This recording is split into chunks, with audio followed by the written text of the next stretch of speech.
Oh my goodness. Hello everyone. Welcome in. It's been a minute. Well, not been a minute. We were here yesterday, but hello. Let me switch scenes so that I can actually like see you guys while I'm talking. I didn't do that yesterday and I felt like I forgot to do it. Hi everyone. Welcome in. How are you? Oh my goodness. Hi. There's so many people in chat. Oh my goodness. I want to be more chat interactive today because I was very much so like also wait, let me fix something. I think my Discord overlays are happening when they shouldn't. Let me fix that. I don't know why it keeps doing like game overlays when I disable them every time, but it always comes back for some reason. But hi, oh my goodness. Hello everyone. Welcome to today's stream. I don't have too much planned for today's stream, but I wanted to give you guys some updates about things. Hello, hi. Oh my goodness. Let me reach out. I need to catch up. Hello Mel. Hello. Oh my goodness. B, thank you so much for the tier 1 sub. 25 months. That's crazy. That is a crazy thing to see. I'm not used to that. That is very like the longer I do this, the numbers get more and more unreal. It's actually crazy. This isn't Lifesteal. Oh my gosh, guys. Look. It's almost like we're in Lifesteal season 5 right now. This is crazy. But hello everyone, welcome into the Yap stream. So here's the thing, here's the situation, right? I am going to VidCon, and I don't leave tomorrow, but I basically do because I'll be packing, and then I leave, like super early the next morning. So I'm gonna be basically gone after today for another week or two. So I'm just not gonna be here for the entirety of July, which is kind of, or not July, June, not July. I'm not gonna be here for the entirety of June, which is kind of disappointing because I'm gonna be away for so long. But I wanted to make sure I had like another stream out before I leave, because I feel like if I just disappear, it's kind of sad and like depressing. Like, oh my gosh, you won't see me again forever. Surely we get a VidCon vlog. I don't know. Vlogging is a weird thing for me. I'm turning down the music a bit. Vlogging is a weird thing for me because when I did VidCon 2023, I went in with the mindset of I want to vlog this and I want to record it, and I have so much footage from 2023. You guys don't understand.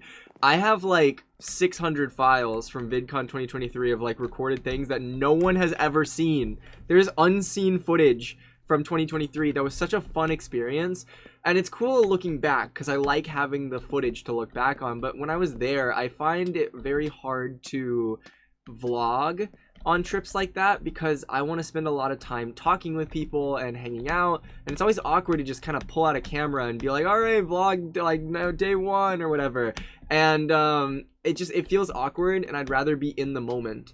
Now sometimes I'll do like vlog stuff, but and I do want to do vlogs at some point, but I don't know if I want to do that for this VidCon. Maybe. I mean, it probably is a good time to do the vlog, you know, with the panels and everything going on, but it's something that I've thought about. Because I started realizing, like, this TwitchCon, I really took the time to just live in the moment. And I have, like, no photos or, like, no videos from this TwitchCon. I have some photos, but I just kind of enjoyed the time that I had while I was there. Now, I should say, while I might have no photos from this TwitchCon, I have way too many photos from after TwitchCon, because after TwitchCon I went to a few other places, and I'm gonna need to explain this because I don't know if this is public knowledge yet where all I've been. It might be, I don't know, but I think it's kind of funny because I had a crazy time this June, and I'll explain it all. I want to get to a place here. Let me find a place in this world, and I'll break it down for you guys. I'll show you guys. Vlogging convention feels awkward. It does feel awkward. Where should we put it? Should we put it like, I don't want to get in the way of over there. That's like secret future project stuff that I was working on before I did this. Also, I should mention, I've been trying to schedule out old VODs from the subathon every day while I'm gone. I did that during the whole like TwitchCon Europe stuff. I scheduled out a VOD every day, and I'm still scheduling them out. I'm doing that so that like there's still stuff coming out, content coming out, because if because like I need to schedule them, and also it gives you something to watch when I'm not there. Wins the VidCon panel. I don't know it off the top of my head. If you go to the VidCon site though and search like the events that are going on and search like one of the Lifestealers names who are on the panel, like Rek, Hannah, or whatever, you can find it pretty quickly. It got moved around the days a little bit. We never got a selfie together. There are so many people I never got a selfie with. It's actually really sad. I got messages about it after, and it was really devastating. Okay, let's start from the beginning. Let's start from the beginning of this trip. I don't know if I want to do signs. Signs are gonna be a nightmare. But let's start with the beginning. We'll just keep it simple, okay? First thing, very first thing, the flight. Oh my god. This is, oh, but this music does not fit the vibe. I need like an intense music. Can I like pull up? Okay, what is this? This is Sandwich Lord's playlist. I don't know if it's gonna fit the vibe, but we're gonna play it because I think it's more upbeat vibes. We don't need depressing vibes for this, okay? Actually, maybe I do need depressing vibes for this.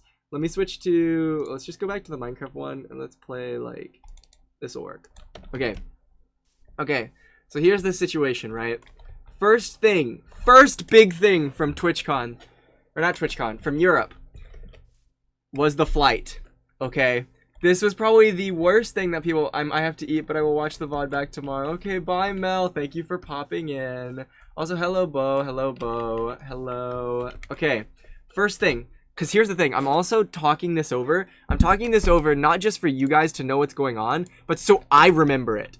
Because it's so much happened. So much happened. I'm going to pull up my phone and look through like photos. So much happened in this past 2 weeks that I've forgotten most of it. Like, the things that happened at TwitchCon Europe feel like it's been like 6 months since it's happened. I'm not joking. So much has happened between TwitchCon Europe and now that I've forgotten almost everything. It's actually so bad.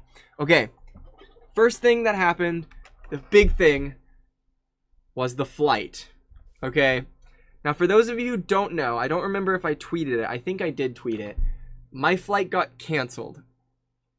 But it wasn't how you guys might think. So I live in the US. I won't say like where I live.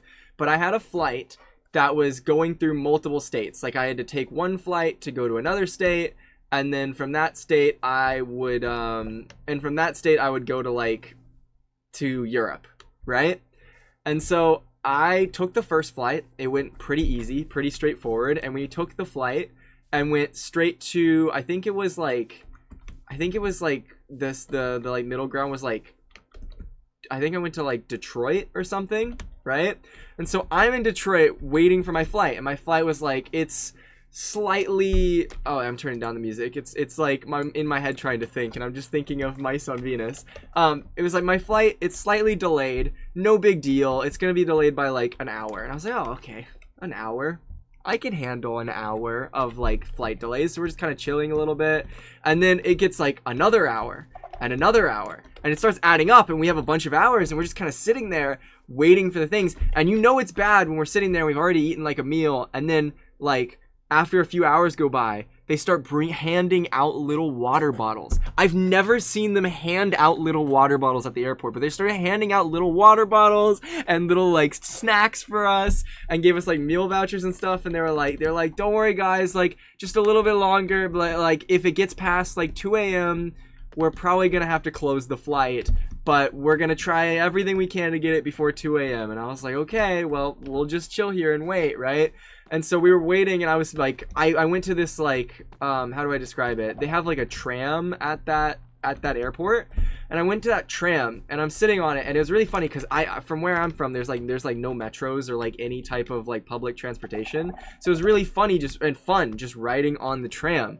But I started getting bored and just would ride on the tram and try to record a vlog moment, because I was so just like shocked that I was there for so long, that literally I was sitting on the tram completely like, or I was sitting on the tram and everyone got off and no one else got on.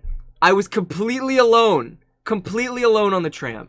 And I've never felt so like, it felt like a very much like a liminal space. I don't know if you guys have ever played the game or heard of the game Platform 8, but that's what it felt like. I felt like I was sitting in a liminal space because there was no one. It was like 1 a.m. I'm sitting on a tram completely alone, and it went back and forth down the whole path multiple times and no one got on. It was like genuinely the most like coolest and also most traumatizing thing ever. It was really weird.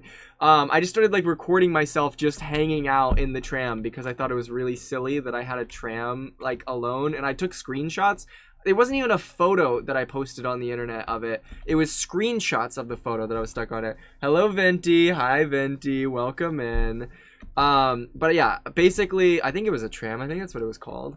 Either way, I was stuck in that state for a while, and then 2 a.m. hit, and they were like, your plane is canceled. So it's probably your plane flight's probably gonna come back around like 2 p.m. the next day. So we're gonna give you, they were nice enough, they gave us a free hotel to stay at for that night, and they said come back around 12 or 1 and you'll have your next flight around 2. So go have fun, like go find the shuttles and go to your hotels. And so I was with my parents, by the way.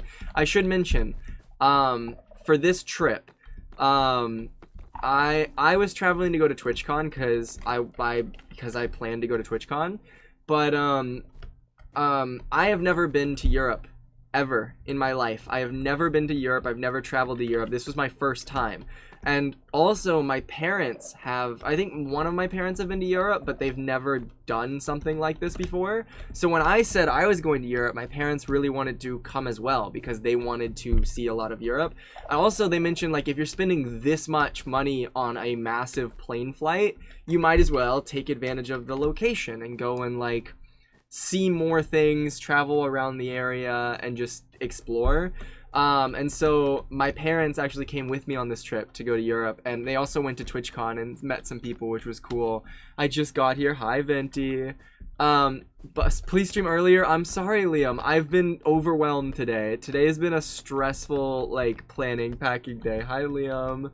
But yeah, essentially, I had all of those wonderful, or what am I saying? All of those wonderful issues with the first flight, okay? Bunch of wonderful issues with the first flight. But the next issue came when me and my parents had to then find go to our hotel, okay? Now I should mention, it was 2 a.m. in like downtown Detroit, okay? I don't know how much you guys know about US states and stuff, but like I've never really been to Detroit before, but it's like 2 a.m. in downtown Detroit. And we go out to find the shuttles, and apparently we're supposed to have a shuttle that has like a big like hotel name on it. It says like, this is the hotel that we are going to, and that was what we needed to get to a place where we were gonna sleep, right? We go out to the shuttle area. It's pitch black in the city, right? We go out to the shuttle pickup spot. And while we're there in the shuttle pickup spot, we hear like a bunch of other shuttles come by, like driving up, and there are a bunch of different hotels. And there's this one like really like unmarked, sketchy looking shuttle, okay? Like, I don't know how to like properly describe it otherwise, but then like a big metal van that's completely unmarked in the shuttle area, right? And there was this guy who was like guiding the shuttles, who was like, or not guiding the shuttle, the guy who like drove that shuttle, who was like calling out a different hotel's name. Not the hotel that we are staying at. It was a different hotel. So there's this guy, right? Let me like put this in perspective for you, okay? I'm gonna give you guys a visual demonstration, okay? So this is the sketchy shuttle, okay?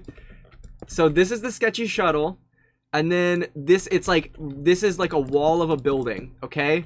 And we're like, it's very dark, very sketchy in a drive-in area. And so I'm standing here, my parents are both standing here, right? So this is my parents, right? Actually, no, I'm standing here and these are my parents, right? And this sketchy shuttle's here, okay? And then there's this guy out front of this shuttle who's calling out a different hotel's name. And my dad talks to my mom about our hotel that we're supposed to go to and the shuttle we're supposed to go to. And this guy goes, oh, I take that hotel too. Which I don't know if you guys know about like safety and stuff, but like when they're like calling out a different shuttle name and then just immediately switch around and be like, oh yeah, I take that too. Like, you don't trust that, right? and we hear that, and it's very sketchy. And you know what? You know what happens? My dad turns and looks at him and then just gets on the car. My dad just walks in. And me and my mom look at each other and we're like, do we follow? Like, we don't, like, he just, like, walked in. And so did, like, 6 other people. I should mention, it wasn't like it was alone. There were other people, like, sitting around here. But everyone just walks onto that shuttle. And I was like, okay, what do we do? And so I was like, I'm not gonna just leave my dad. He just kind of walked in. So me and my mom got on the sketchy shuttle, and I have photos of this. It's actually crazy. The shuttle inside is unreal, because when we're inside, I kid you not, inside this van, it's just red lights, blaring red lights in a metal container with no markers, like dark red lights. And I was looking at my mom the whole time, like, I'm not sure about this. Like, where are we going? It was like super sussed out. Like, I was like, why did we get on this car? And then I think it was like, at the time it was like 3 or 4 a.m. I should mention. But thankfully, the shuttle did arrive at our hotel and everything was fine, okay? But I should mention, like, but I will mention, I think this person wasn't actually a shuttle, like the main, like, shuttle group. I think it's a guy who was kind of like an Uber driver type person who wanted to get some tips, who was hoping that, like, we would pay them to, like, go to the location. But it was like, I've never felt so, like, weirded out by a situation before, and so shocked that my dad just got on. It was just a normal shuttle. I don't know. It was weird, but it was really funny, like, looking back, because, like, we've talked about it. It's really funny, but it gets even worse. It gets worse. Normal Detroit experience, to be honest. It gets worse. So here's the situation now, okay? So we just took this shuttle to the hotel. It's like 4 a.m. We're really tired because we've been just waiting this whole time for our plane, right? And we're in this new hotel that they gave us, which I'm really thankful that they actually did that, even, because that was nice of them. But we get to our hotel. And here's the problem. Because our flight got canceled, a couple things got messed up. For one, we wouldn't make our hotel check-in in time, so we had to completely rearrange our hotel check-in. And two, we were gonna rent a car, and so our car rentals got completely rearranged. So we had to go and fix all of that. Otherwise, we wouldn't have a car or a hotel when we got to the other country. So that night at 4 a.m. me and my parents were on calls with multiple companies for like 3 hours, which was a nightmare because most of them didn't speak English either, and so we were just trying to like communicate to them. And I remember I literally like sat for a moment in the other room and just started recording on my phone, just talking about the situation and about how crazy it was and how like stressful it was. It was like, what is going on right now? And it gets even crazier because then we open up our email at 6 a.m. and we come to find out that our plane was automatically rerouted for us for I think 8 or 9 a.m. And we weren't just going straight to like Amsterdam. No. We were going to Boston and then Amsterdam. So we were taking a whole new route, a whole new like system to get there, which is like a whole different like process and like stress by itself. And it's even worse because it's 6 a.m. We haven't slept in this hotel. And it's like, okay, you're going to a whole nother place and you're going there in 2 hours. Good luck. So I just didn't sleep. I didn't sleep at all. I ended up taking like 3 planes that day and then a super long flight. It was a nightmare. And then we get to... we finally get to Amsterdam, which was really nice. So that's the chaos of my flight. We get to Amsterdam like a day or 2 late. Okay. Can I ask what airline this is? I prefer not to say. I don't think it's like a bad thing to say, but like as far as I know, this airline is usually really good. So I don't want to like badmouth an airline because of one experience. You know what I mean? Like that just kind of feels weird. It was just because like they did pay for like they did get us a hotel and stuff during the struggle. So I think it was just a bad thing. But yeah, essentially we get to Amsterdam. We get our car, thankfully, and it's really funny because as I said, my parents have never been to Europe, so like driving in another country is a different experience. Not too much is different, to be fair, but it is a different experience. And I'll explain why in a minute, because something really funny happens, and I'll explain it in a minute because it's probably one of my favorite memories of this whole like trip. Okay, so we get to Amsterdam, and we have a lot of issues like trying to get there, or trying to get like our car and stuff. We get it. We take a drive for like 2 or 3 hours to get to Rotterdam, where TwitchCon is, and then we book our hotel. We get everything set up. Everything's good. And while we're there, the Life Stealers had a plan to meet up before. God, what am I saying? I'm like losing track of things. The Life Stealers had planned to meet up at a certain point at that day, right? And I was planning to be there. So I hadn't slept really at all. I don't think I from what I remember, it's been a while, so I'm kind of forgetting a little bit of this, but I hadn't slept throughout that whole experience, throughout like all of the plane issues, riding on the plane, and then getting there. I hadn't slept for like 24, 48 hours. I don't even remember. Hi, I hope you have a great time in Europe. Thank you. I had a wonderful time. I always forget, like, I feel like I'm forgetting so many memories, but hello, welcome in.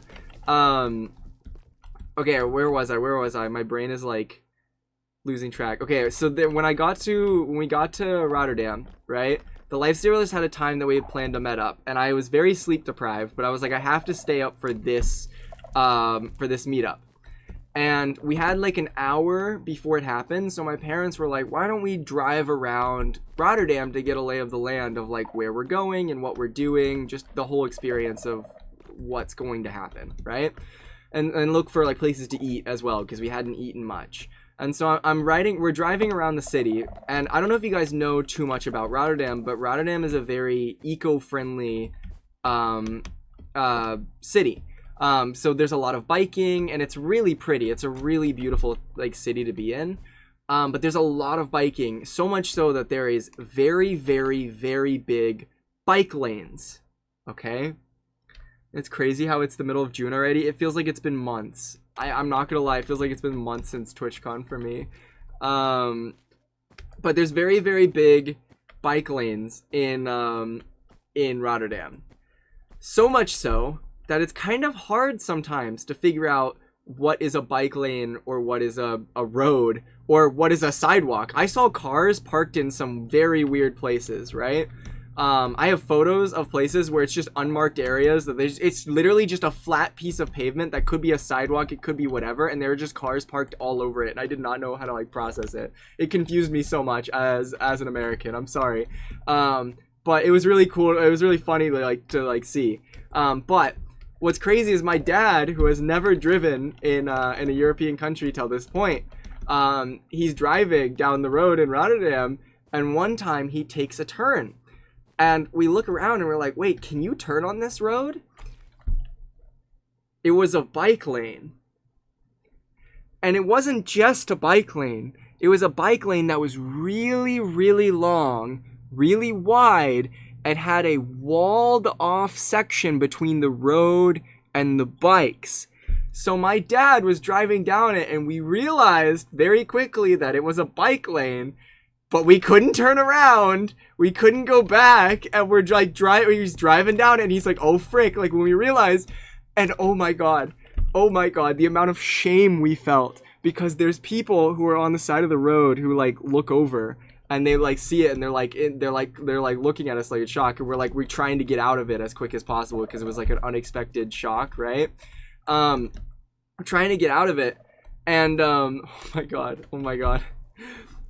I remember very vividly, there's this family who started biking up, like, alongside, like, next to our car. They started biking past us, right?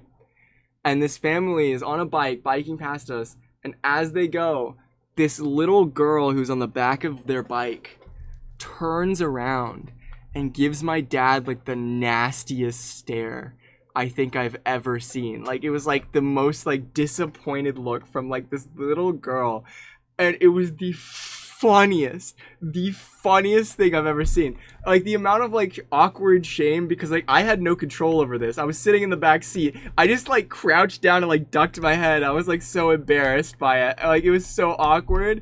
But like I cannot get that image out of my head of my dad passing by that, because it was so funny. It was so funny to see like that, like the genuine just disappointment that they had when he was driving. He got out of it quick. It wasn't like a big danger like risk, but oh my god, it was like that moment will be drilled in my head forever, and it's never going to happen again. It was crazy. But then from there, my dad dropped me off at like this at this random building where all the life stealers were, and I met up with them. And this is where I have the fun experience of learning how metros work. I didn't know how metros worked because I've never been on a metro before. So when I got there with the life stealers, they were all headed towards the convention for check-in, right? So I bump into all of them, say hi, like because I hadn't seen them in a while. We're all saying hi and talking about our stories. I'm talking about the painful story that I had of trying to get there on the plane. So it was a big happy welcome. It's always nice seeing the life stealers again. And we have this big happy welcome, and then we go into the metro. Oh my god. So all of them go into the metro, and they all scan to like get into the thing to pay for it. And I go to like scan my card to get in. And my card doesn't scan. It doesn't work for whatever reason. I don't know why. Still to this day, I don't know why it didn't scan. But it didn't scan. So I couldn't get in. And so I'm standing. So like, here's my visual demonstration. This is the gate that they had to go through. All of the life stealers go through the gate. I'm last. I go up to go through the gate. It doesn't let me. So I have to stand there as they all turn around and look at me while it's not working. And I have to walk over to the ticket booth to go get a ticket. I'm like, okay, I'll just be a second, guys. Don't worry. Like, be right back. Let me go get a ticket. So I go over to the ticket booth, and I'm scanning the ticket booth, and I look. It's all in Dutch. And there's nothing that says anything about English. So I'm sitting here looking at this ticket booth, like, panicking. I'm, like, pulling out Google Translate, trying to figure out what I'm doing. I'm like, what do I do? And I look over, there's people there, and I'm, like, trying to, like, figure it out. I'm panicking because, like, the train's about to leave. And I'm like, trying to figure it out. And then the legend himself, Pangy, of all people, comes out from the gate, runs over, buys the ticket, and just walks back, like doesn't even really say a word. Gets it for me, hands it to me, and then walks in. Absolute, like, clutch save right there from Pangy, which was really funny. I actually owe him so much for that. I offered to like pay him back because it was really, he said it was really cheap. I still need to like talk to him because I do want to pay him back for that. But he came in and bought me the ticket to get me in. It was absolutely huge. And we all went down and we went to the metro, which was really fun. But yeah, no, I remember that panic mode. After that day, I figured out the metro and I was good. But that panic, because I just got there. I'm on no sleep. I don't know Dutch. I've never done a metro. I'm in a foreign country and my card's not working. There's so many layers to this. That was like crazy. But yeah, that basically happened.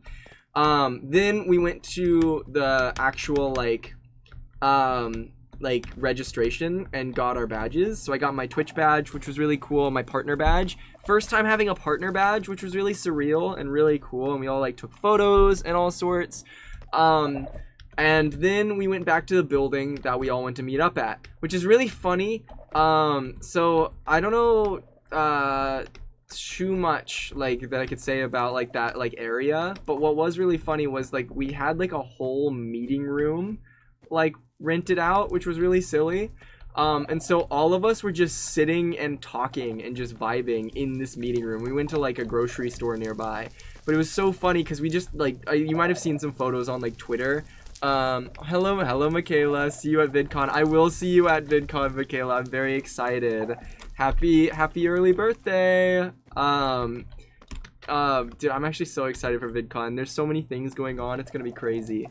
But yeah, the Lifestealers basically had like a whole meeting room that we were just chilling at for a while, and we just kind of talked about future projects and just a whole bunch of different things. It was really cool. One thing that I remember very vividly, thank you, no problem. One thing I remember very vividly from that meeting room was there were a lot of books on like the shelves, and Rec like pointed out how all of the books on the shelves weren't real. I have footage of this. All of the books on the shelves of that meeting room were just like slabs. They were literally, how do I describe this?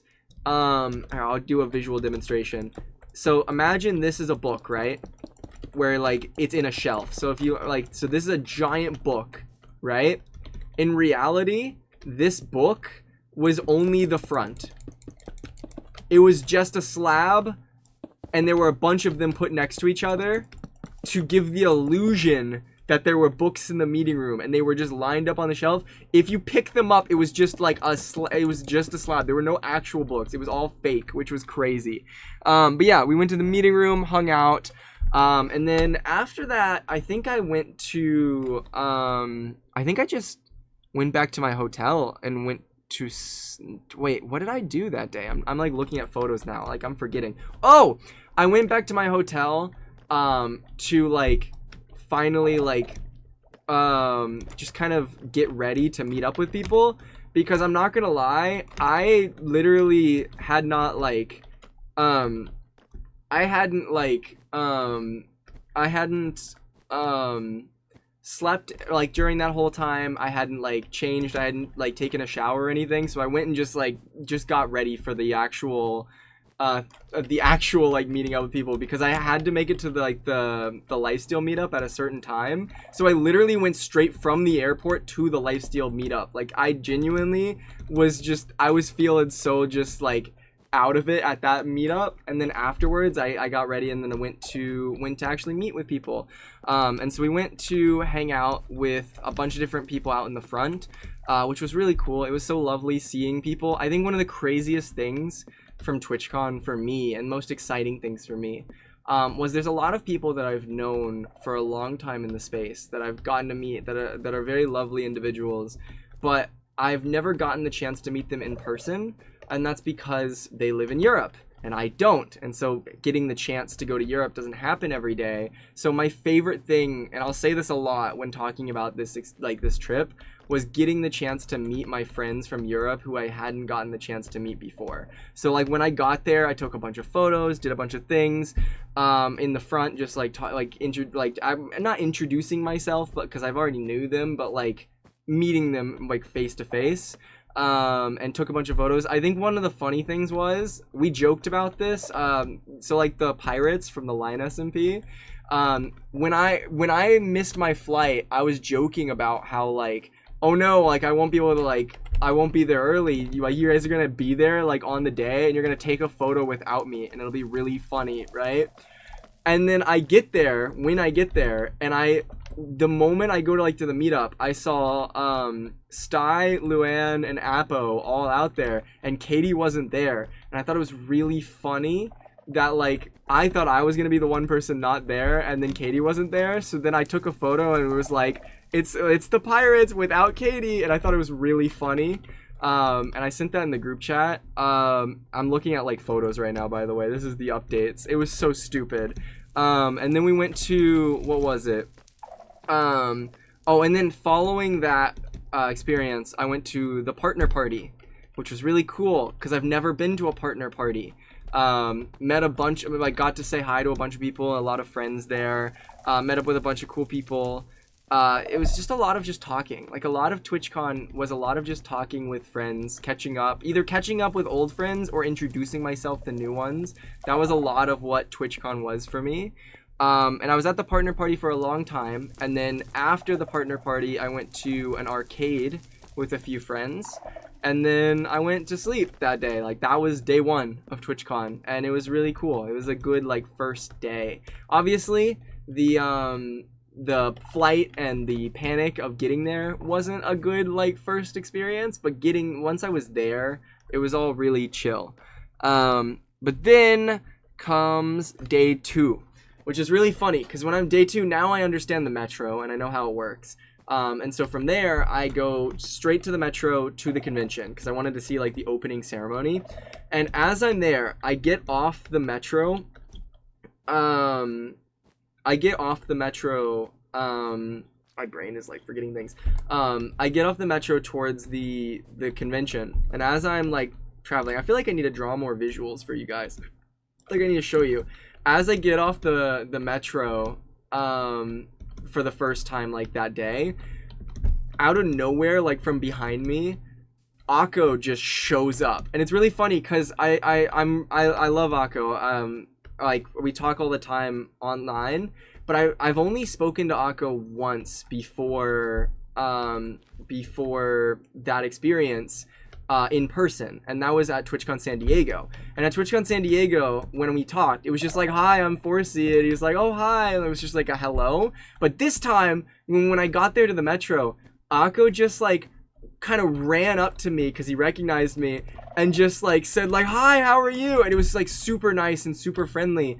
And so I just started talking with Akko, and we walked all the way to the convention and just talked about life and everything, and it was so like cool. And then it was so weird. And I think what I loved about that experience, and something that was very eye-opening for me with like these going to more and more conventions, is that when you go to conventions, it's kind of interesting. Like the first few times you go, a lot of people, like, they don't know you, especially if you haven't face revealed, and it's a lot of like introducing, and it's kind of awkward. It always will be a little awkward because like even if you know them outside of things, you don't know them like their real self often. But what's interesting and what I love about these conventions is I started realizing the more you go to them, the more people you meet. And even if you don't like have a really deep conversation or hang out with a person that long at a convention, what is really nice is when you're there, if you at least get the opportunity to meet someone once, or like even if you're just like saying hi, because like they like obviously if you know them, it's a lot easier to like go say hi. But like if you go up and say hi the first time, it's always awkward. But what's nice is future conventions, people remember you, or they recognize you, like your face. It's easier for them to like pick up on it. And often conventions are a place where a bunch of people are coming together who are fans of a certain thing, like Minecraft or streaming or whatever. It's a lot of familiarity.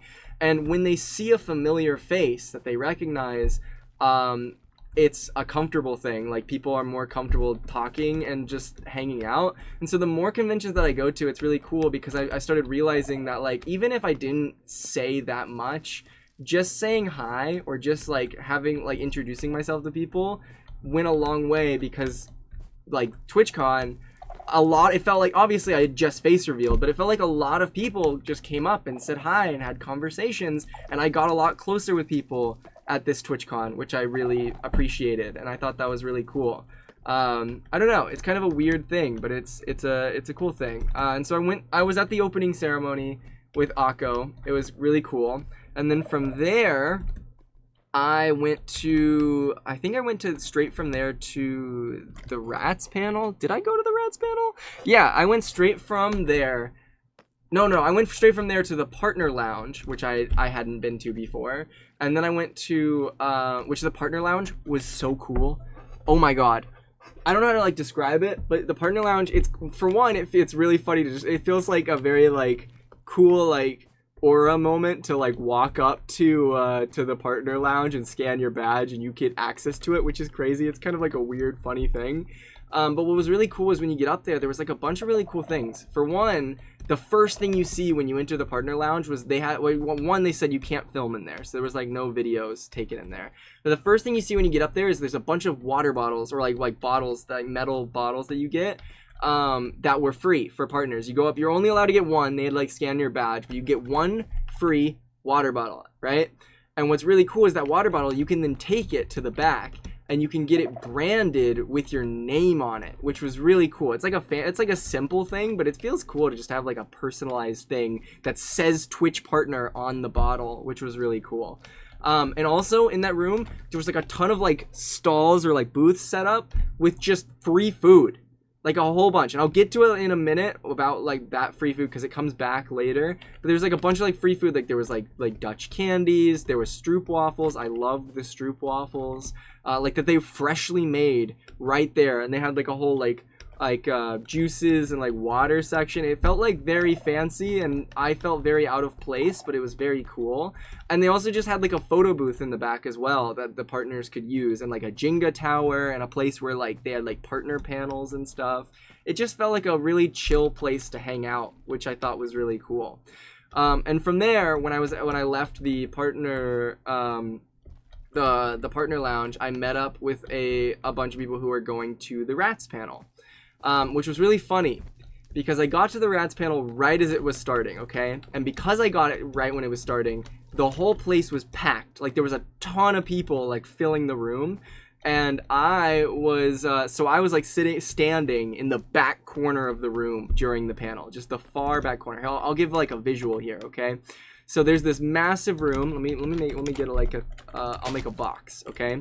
Slasher walls stone. Okay, so this is the room in a small demonstration. This is like the place where the people on the panel were, right? There's a whole bunch of seats here, okay? I'm sitting back here with a bunch of friends in a corner. All right? I think there was around like 200, 300 people there. I don't really know, but I was standing in the back corner watching the panel. And I kid you not, it's really surreal when you're standing watching a panel and you see yourself on the big screen up in the front. That was a very weird feeling for me, okay? And very cool. It's like a very, I don't know, it's weird being at a convention as a creator. It's very cool though. But I was standing in the back corner of the room, and I still can't get this out of my mind. It was actually so funny. So I'm standing in the back corner of the room. I'm watching the panel. It was really cool, like hearing everyone say their stories and experiences, because I loved the Rats SMP. It was really fun getting to like play on it and have all like the memories from it for the short time that I was there. But it was really funny seeing, because everyone was like going through talking about their stories, and then I think at one point I saw Michaela was talking about my subathon. And I was like, oh, that's cool. And I couldn't really like see that well because I was like kind of like sitting down. So I stood up to try to see like what was going on. And I was listening to Michaela talk about the subathon stuff. And then Michaela sees me. And I kid you not, Michaela points at me and waves and goes like, hi, and like waves direct like at facing me. And I'm standing in the back corner, and I watch as all like 300 or 400 like faces turn around and stare at me while I'm standing in the back corner. One of like the scariest and most like I don't know how to like describe that feeling, but when like I just see Michaela wave and every head turns looking straight in my direction, I was like, oh frick, like this. I just like waved back, and it was like I didn't know how to like feel about it. It was really like awkward, but it was really funny at the same time. And then they continued on with the panel, but I remember that very vividly. I think I made a tweet on Twitter with an image of me like from like where I was. It was very funny. But yeah, I got to meet a bunch of cool friends that day as well. I have like photos. I'm looking at my photos while I'm doing this. This is live updates. Like it was, I think, 2 people that I was really happy to finally meet in person. Because it's been so, I've known them for so long, but 2 people I was so happy to meet in person were Nominal and Sandwich.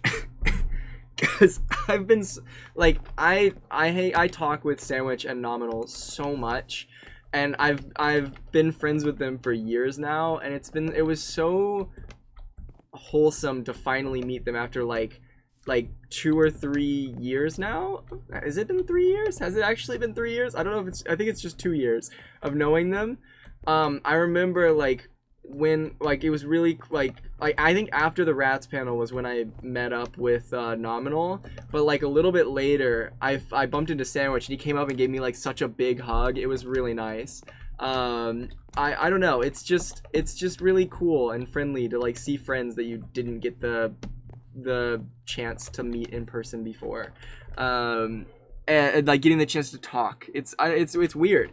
I don't know if that's I don't know like how to describe it. I keep like saying it over and over again, but that's the cool thing about TwitchCon. Like everyone's there, and it's really sick. I feel like TwitchCon is much different to VidCon, because VidCon is a lot like of different small communities that don't know each other, but TwitchCon in a way everyone kind of knows each other. Like everyone is their own bigger community, and so that's what I liked about TwitchCon so much, is like it felt like everyone knew everyone to some extent, and it was a good friendly space, I guess. Maybe I just know a lot of people, but that's what it felt like to me. Also, while we were there, it was really funny. Lagundo set up, I think it was like a few people. I don't want to like get it wrong, but I know Lagundo set up a game while we were there, within the creator space, which I thought was really funny. Lagundo basically invited a bunch of people into a Discord who were at TwitchCon, and essentially while we were there, they played this card game, okay? Which was really, really funny, okay? Lagundo basically gave every person in this Discord of like, there were like, I don't remember how many people, like 30, 40 people. It grew over time. But he essentially gave every single person like 2 cards, all right? And the aim of the game is very simple with this card game. You want to get rid of your cards. You want to get rid of all of the cards that you have in your hand. And these cards had things written on them with like kind of like secret tasks, I guess. And you want to get rid of your cards, okay? And here's the twist. Everyone who is playing the game had a ribbon, a red ribbon tied around their badge, okay? So if you saw photos of TwitchCon, you see a little red ribbon on people's badges. They were playing the game, okay? And over time, people got added to it because they thought it was really cool. And these cards weren't like tasks that you had to do. It was tasks that you had to make someone else do. So for example, there was a card that was like, if you get somebody to give you a high five who is playing the game, you give them your card, and your goal is to get rid of as many cards as possible. There were some that were as easy as a high five, or make someone laugh, or not even make someone laugh. If they are laughing, give them a card. And then there were some that were really hard, like get someone to pat their head and rub their stomach at the same time, which is something that I managed to do, but I'll get back to that in a second. I managed to like get someone to do. It's like there were some that were really hard and some that were really easy, but it made like a really fun way for everyone to just kind of interact with each other, and it was really cool. I won't lie though, the moment I started playing this game, I kind of had a personal goal of, instead of getting rid of my cards, I wanted to see how many I could collect, okay? And I think I got up to 9 or 10. No, not 10. It wasn't double digits. But I think I got up to like 8 or 9 cards at one point of just collecting them. And here's the funny part, right? I made a personal goal of collecting them and trying to figure out what people were doing. And I was just collecting as many cards as I got. But then I started realizing I had like 8 or 9 cards of just really like specific things. And I was like, wait a minute. I could do something really funny.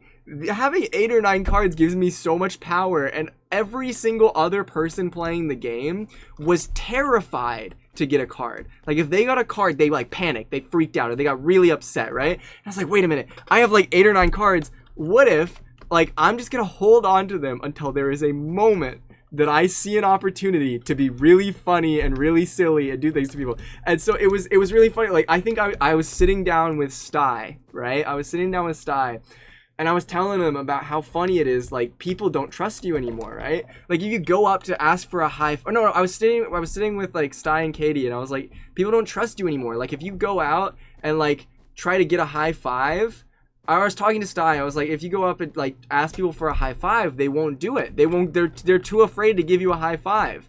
And then Katie came up and gave me a high five. And then I handed Katie the high five card, and like it was like the amount of sadness that I saw, it was so funny. And then I did it again. I doubled down because later I had the same discussion with Sty about this, right? And I was talking about the rub your stomach and like tap your head thing, and I was like, yeah, like I managed, I said like I managed to give this one to let me backtrack a little bit. I was talking, so like the rub your stomach and tap your head thing, that was one of the first cards that I got. And midway through the convention, Liam came up to me, right? He walks up to me and he's like smiling. He's like, hey, 4C, like, how good are you like with coordination? I'm like, I'm pretty good with coordination. And he was like, can you do this? And he started rubbing his belly and tapping his head, which was really funny because that was my card. So I was like, yeah, I can do that. So I did that. And then he smiles because he's like, I got him. And he pulls out, because Liam had the same card as me, okay? He pulls out that card and hands it to me. And then I smiled, pulled out the same card and handed it to him. And it was really funny, like, twist, and we're just laughing about it, right? But because of that moment where we both traded cards, I realized I'm like going all over the place with this conversation. I'm so sorry. I'm just very passionate about it. But we traded cards, and because we did that, it gave me a perfect alibi. Okay? So remember how I was saying I was talking to Sty Static, right? I was talking to Sty Static about how funny it is and how easy it is to like, or not easy it is, how funny it is like that people don't trust you anymore about like these cards. And Sty's like, yeah, like no one trusts you like with anything. You know, we're not like when it comes to the cards. I don't remember what we were talking about. I don't think that was what he said, but it's essentially we were having that conversation, and I was like, yeah, it was really funny. I was talking with Liam. And he came up to me and he started tapping his head and rubbing his stomach to be funny. And I had that card and I gave it to him. I left out the part that we traded cards. I just told Sty that I gave it to Liam so that he would believe that, like, I didn't have that card anymore. So I told him that. And then immediately after I said that, Sty was like, yeah, how are you going to get someone to do this? And Sty started rubbing his belly and tapping his head. He's like, yeah, like, that's such a weird thing to get people to do. And then I pulled out the card and handed it to him and walked away. I still can't get over that. It was so funny. Like, these moments with this card game was so funny because you get people to do the stupidest things and then you pull out the card very slowly, and the panic and fear in their eyes when they see it, it's actually unreal. I kid you not, I was collecting cards trying to get them all. I think I had 8 or 9 at the max, and I still collected cards throughout the whole thing. I think I went through like 50 cards. I ended the experiment, or like not the experiment, it's not an experiment. I ended the like the game, like the whole thing with 1 card. I ended it with 1 card, meaning I got rid of all of the others. And the best part was, that card that I ended with, I believe, I don't know if it was the one that I ended with, I'll have to look, was make or hand this card to someone if they laugh. Ever. And so it was so funny because I had that card, someone would laugh next to me, I would hand it to them, and then I would laugh about it and say, okay, give me it back. I want a card to take home. I think I gave that card away like 10 times to freak them out and then took it back because I wanted that card later. Like, because so I had a card to remember it by. I watched you absolutely traumatize Katie twice with those cards. I traumatized so many people with those cards. It was so funny. I think Fan also was very like upset with me at one point because there was one, because Fan was like, I made it the whole like experience without any cards. Like, I got rid of all of my cards. And then I was like, oh yeah, Fan, like we never like took a photo. And Fan was like, oh yeah, and so we took like a big group photo, and I had a card that's like, if you took a selfie with a person and you had the card in the selfie, I took it out of my pocket in the group photo and handed it to Fan after, and they like they were crying. It was so funny. But yeah, that was that's the card game. The card game was so silly. It was a wonderful thing. I really hope that comes back at some point. It was so wholesome and awesome. After like a bunch of like card game shenanigans and talking with people, I did go back to like the partner lounge a few times. There was a thing in the partner lounge that also was like, it was like Happy Mod Day, and it was like something that they really wanted to like, it was like thank your mods in a cool like way, and they had this like whole like massive wall where it was like a big heart with like your moderators, and it was really like cool and awesome. Also, shout out the mods who are here. It was like thank your mods, and they had like post-it notes that you could write on, and you could put your mods names on a post-it note. And so when I was up there, I wrote all of the mods' names on the post-it note. I have a lot more mods than I thought. It's actually crazy. You guys are insane. And I put it on that post-it note and put it on that wall, and then took like a photo in front of the wall. And I sent that in the mod chat for them, which was really cool. I think after I went to visit that mod appreciation wall, I tried to go to the Minecraft like event panel, but it got overbooked so much that they had to kick 100 people out, and I wasn't able to get into it, unfortunately. And then was the lifesteal stream. Oh my god. Then after that thing overbooked, I sat down outside of the panel, like talking with a bunch of people. I think I had like a really long, deep conversation with Looney at one point. And while we were there, like having the conversation, we were talking about how like they had free food and like waters up at like the partner lounge.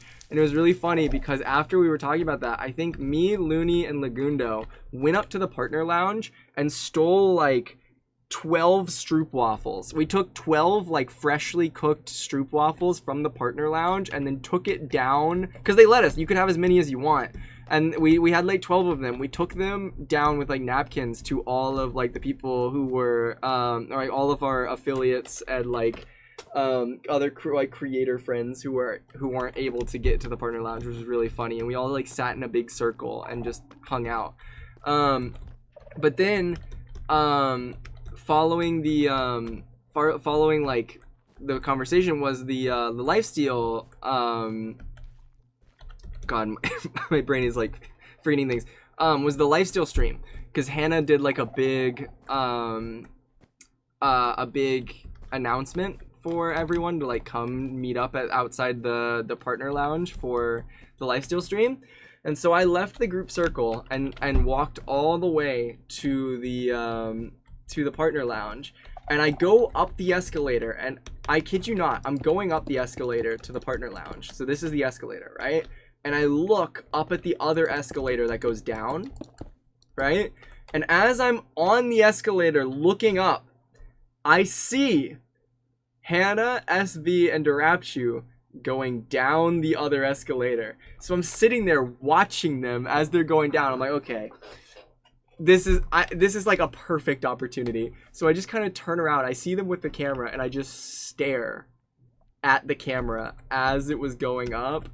And I cycled back around and met up with them after, but I remember that moment so vividly because it was so funny that I couldn't go back. I couldn't move. I just had to like stand there and stare. So in the stream, I went back and looked at it after.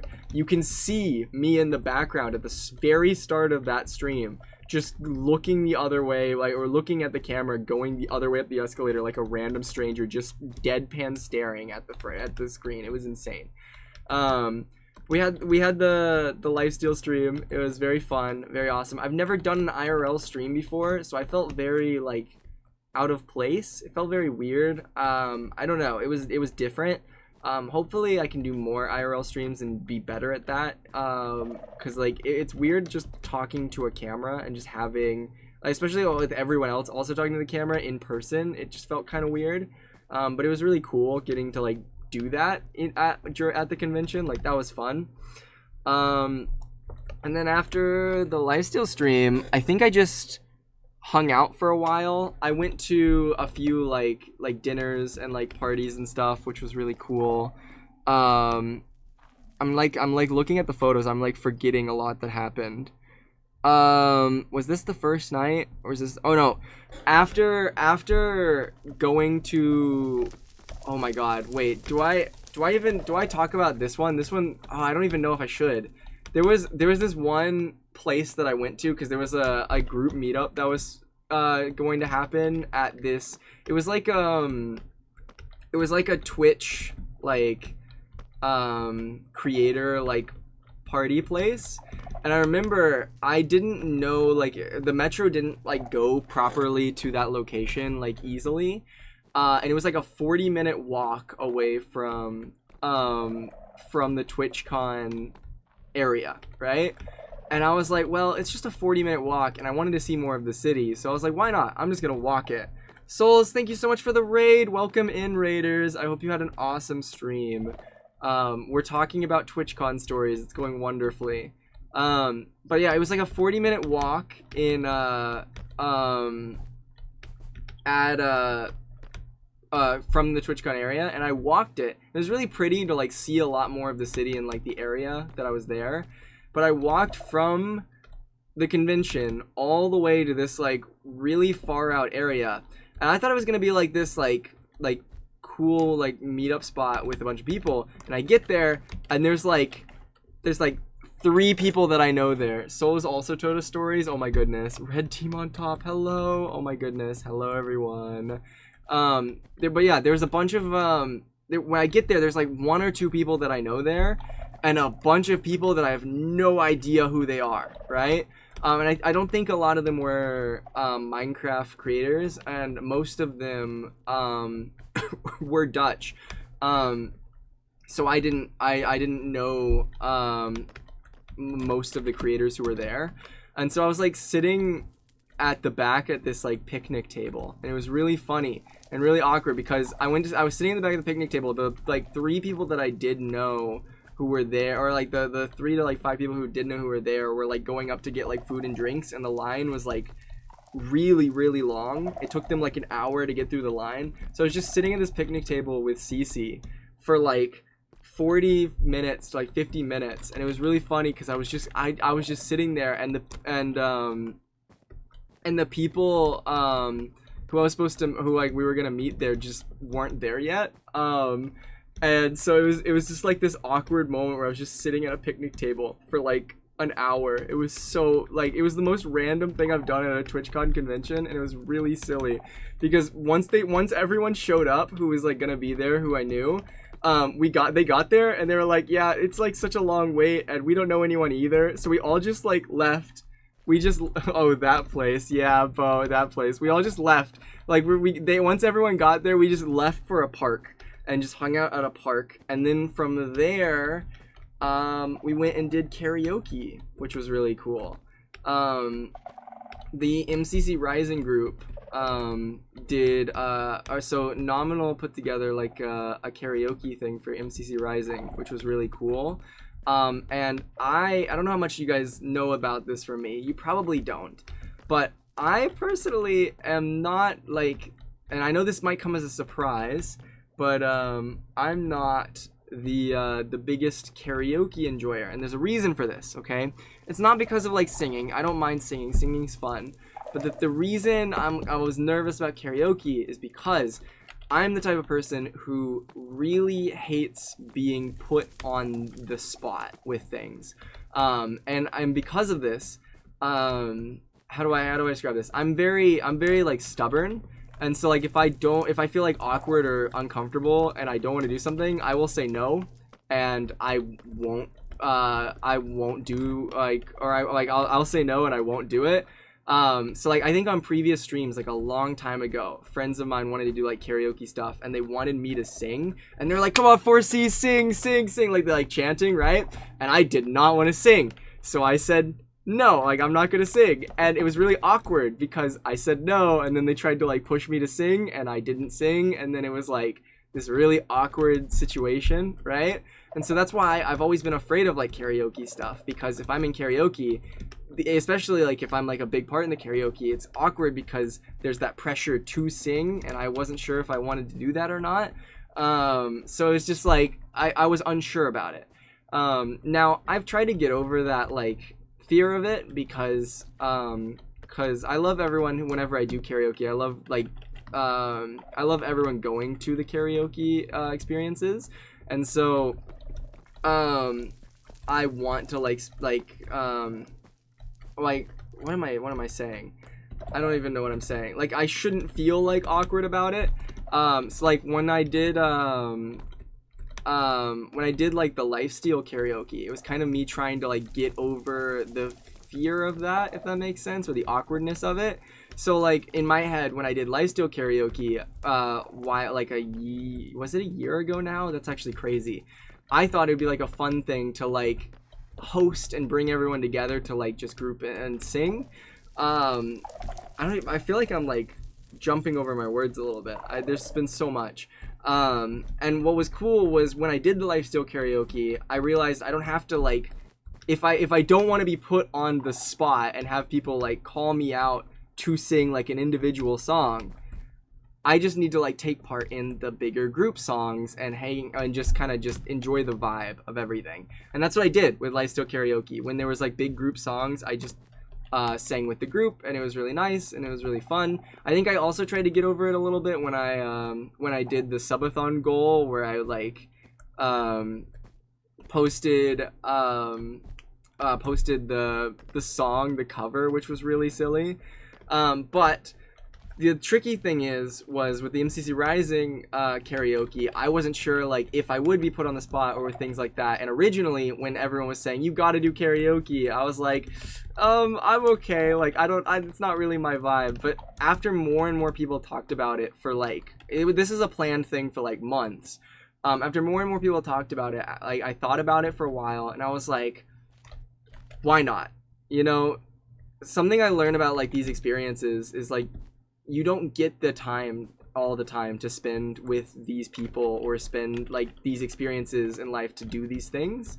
And the fact that everyone was going to be there, everyone was planning to like go do karaoke, in my head it was like, this might be the last or only time I get the chance to do this. And at the end of the day, who's going to care? You know, like it's a fun time to just enjoy life, I guess. And like I may never do karaoke again, I don't know. But why not? Why not just do a karaoke one time? So I said yes, I would go, paid my part for it, and I went. And what's even crazier, this is the crazy part, I actually like, in my head, this is the first time I've ever done this. I actually went and I was like, screw it, I'm gonna sing a solo song. And I did, and I sang a solo song. And I think I did good in my head. I messed up a lot and was really stupid with it. But I feel like that's also a part of just what karaoke is. It's just being silly and making mistakes and whatever. But it was really fun. It was a really cool like thing to do, like the first real night of the TwitchCon days, which was really cool. I'm like yapping about everything. This really is the yap stream. But there was a lot of songs, a lot of really cool vibes, and that was the end of the first like TwitchCon day. The next day I think was MCC, like the MCC day. So I met up with a bunch of like the MCC Rising people at the start and took like a big group photo. And then I met up with Sandwich, and it was really funny because when I met up, I met up with a lot of the MCC Rising people. I think, no, this wasn't the, I met up like with a bunch of different like, so I'm trying to like say like a group's name to like describe who I met up with, but really it was just everyone. Like I felt like I bumped into everyone on this trip. I can't really like pinpoint it directly. But following like the MCC Rising group photo, I was walking around with Scotto and Bo, and Sandwich wanted to meet up because he wanted to go to like the partner lounge before MCC. So I met up with Sandwich, and we went to the partner lounge, and I think we talked for like I don't remember how long it was. I thought it was like Sandwich, Maddie, and Jack. We talked for a long time in the partner lounge, and it was right before MCC because like I remember him like rushing off to like leave to go play MCC. But I think it was really funny, like, or really wholesome, getting the chance to like sit down and like I don't know, it's like a weird experience to talk with people that I like. How do I like phrase this? It's really weird to sit down and talk with like close friends of mine for a while now, who are now actually playing in the big events at the convention and who are on the stage. Did you just leak the game? The game? Did I leak the game? Wait, what leak? Wait, what do you mean? What do you mean, Wade? Is there a secret that I wasn't supposed to share? Oh no. Did I leak something? What do you mean? Or do you mean the oh no. Oh, Lagundo, I'm so sorry. I spoiled the game. I didn't know it was a secret. Oh, I'm so sorry. Thank you so much for the tier 1 sub, Lagundo. Thank you. I didn't know it was a secret. I did spoil the cards. I didn't know. Oh no. Oh no. I had a whole long conversation about how cool it was. Oh, I'm so sorry. It was in the rules? Frick! I didn't. Oh no. Oh no. Oh no. Dude. Oh, I'm so sorry. Oh, frick. I did leak. Oh no. Wait. I'm going to read the rules now, because this is devastating. This is actually crazy. I'm actually so sorry. Wait. Where is it? I can't even see where it is. Oh, there it is. Where are the rules? Okay. Okay, I see. Where is it? I don't even see where it says not to say it. Okay. In all fairness, I actually still can't see where it says not to share it. I think I'm very much blind.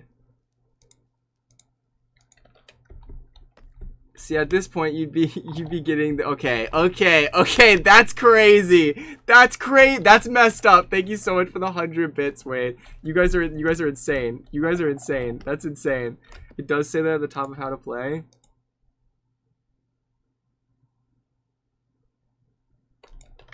You guys are insane. Okay, it says don't share too much. Okay, I didn't share too much. I didn't say the part that you mentioned after the thing. I didn't leak that. Okay, I didn't leak everything. I just talked about the game. Also, oh my god, a hype train. Hello. Yeah, you guys are messed up. You cannot make me panic like that. I am sorry though for like I was hyping it up, okay? That's crazy. That's actually messed up. I like actually panicked. I've been so scared I like leak things on this stream. Oh my god. You don't need to worry. We are messing with you. No, it's okay. Oh, Jesus Christ. They're evil. You guys are messed up. I was talking about how cool the card game was for like a solid like 10 or 20 minutes. You made me actually panic.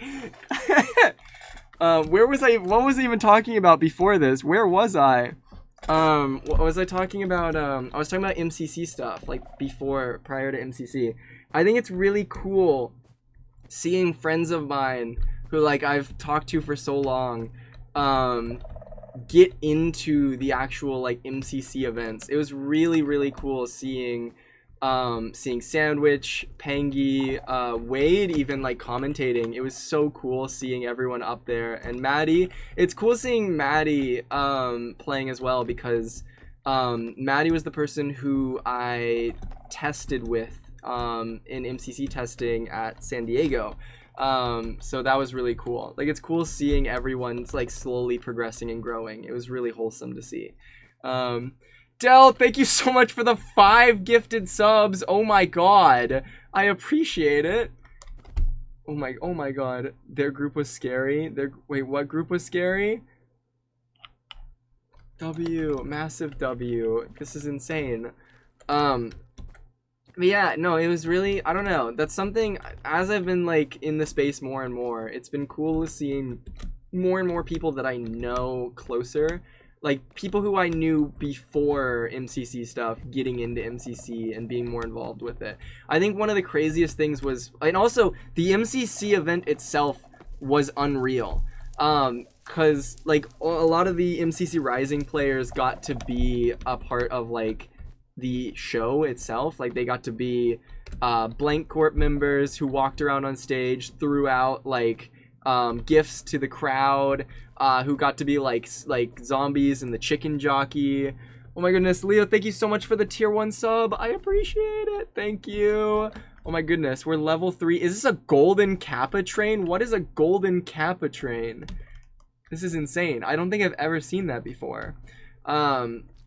I don't know. I love MCC. I have always loved MCC especially since MCC Rising. I feel like I've always been involved in the space, and it's so cool. Just seeing it grow and evolve. But seeing like all the Rising people take part in it in itself as well, and like even like the support the MCC Rising people had for other MCC Rising people is so wholesome. It's like a little family in a way, because like I loved like when Wade got up on stage, everyone was like chanting for Wade, and like it was so like it was so funny and so cool to watch the event play out. And I still lost it. I lost it during the actual event, because it's weird like looking back that like I like had a conversation with Sandwich while he was in the partner lounge with me like before the event about like what he was expecting for the event and like everything that was going down, and like how he was planning to do like a triple neo at the start, and then we watched and he missed the triple neo, which is devastating. That was something that I talked about a lot, because I know when I did testing, I did a triple neo in the like loading thing, the team like showcase things, and so I was like hyping him up for it. I was like, if I could do it, you could do it. I believe in you. And then he missed it. And I was like, no, it was devastating. But then like right after he missed it, he went and played like an insane first game, and then like in Sky Battle, he just accidentally tabs out and opens Epic Games live on stage, which was, and then you see his face panic, and it was like, what? And everyone was just laughing about that. And then the next game, after he tabs out and dies on Epic Games, he gets like a 10 kill game and absolutely kills everyone. Like, it was one of the most hype MCCs I experienced. We're all family, honestly love our little group. I know, it's so awesome. But like, he tabbed out, and then like the next round like completely dominates, and then like I don't even know like how to describe everything. There's also like the Parkour Warrior thing, which I knew out of it. Like, I was worried at first because in Parkour Warrior he was making a lot of like mistakes because of the pressure of it all. Like, everyone was cheering for Sandwich, and then like partially through the thing they get to that really hard jump, and I sat there and I was watching it, and I was like, I realized in that moment, I didn't know if he was going to be a finalist, but I knew he was going to win because I knew that was a jump that he could do. But I wasn't like, and like out of everyone who was there, I felt like he was the most likely person to like complete it in that moment. And so it was such like an exciting moment when he did, and like seeing him cross the thing, it was so cool. And then in the actual dodgeball thing, when Sandwich killed 4 people in one round, and then Amesy with the 1v4 clutch, which was absolutely insane. I was recording that moment because it's like being there in person. It's really interesting seeing like the delays between the actual screens and the people, because I pulled out my camera and started recording the people so that I could get the reaction before the players react. And I was recording, and you see like everyone react to each kill individually, like in shock as the moments are going down. And then like I saw them stand up and cheer when Amesy won the 1v4, and I swapped my camera around and watched everyone else jump out of their seats like in such excitement. That cheer was absolutely unreal. It was actually crazy. I also got like, because we were like in front row seats, I actually was like right next to where Sandwich and Pangy and Amesy was, and it was funny seeing like Zam run down from like the stage and like give Pangy like a hug and like a talk before Dodgeball as well. That was really cool. Our cheer squad was great. Multiple aces is nuts, especially with one being a 1v4. I know, it was crazy. I think what was also really wholesome was like after the whole like show went down, after every like thing happened with MCC, we met up with everybody after, and we're just like kind of talking outside of the main stage area.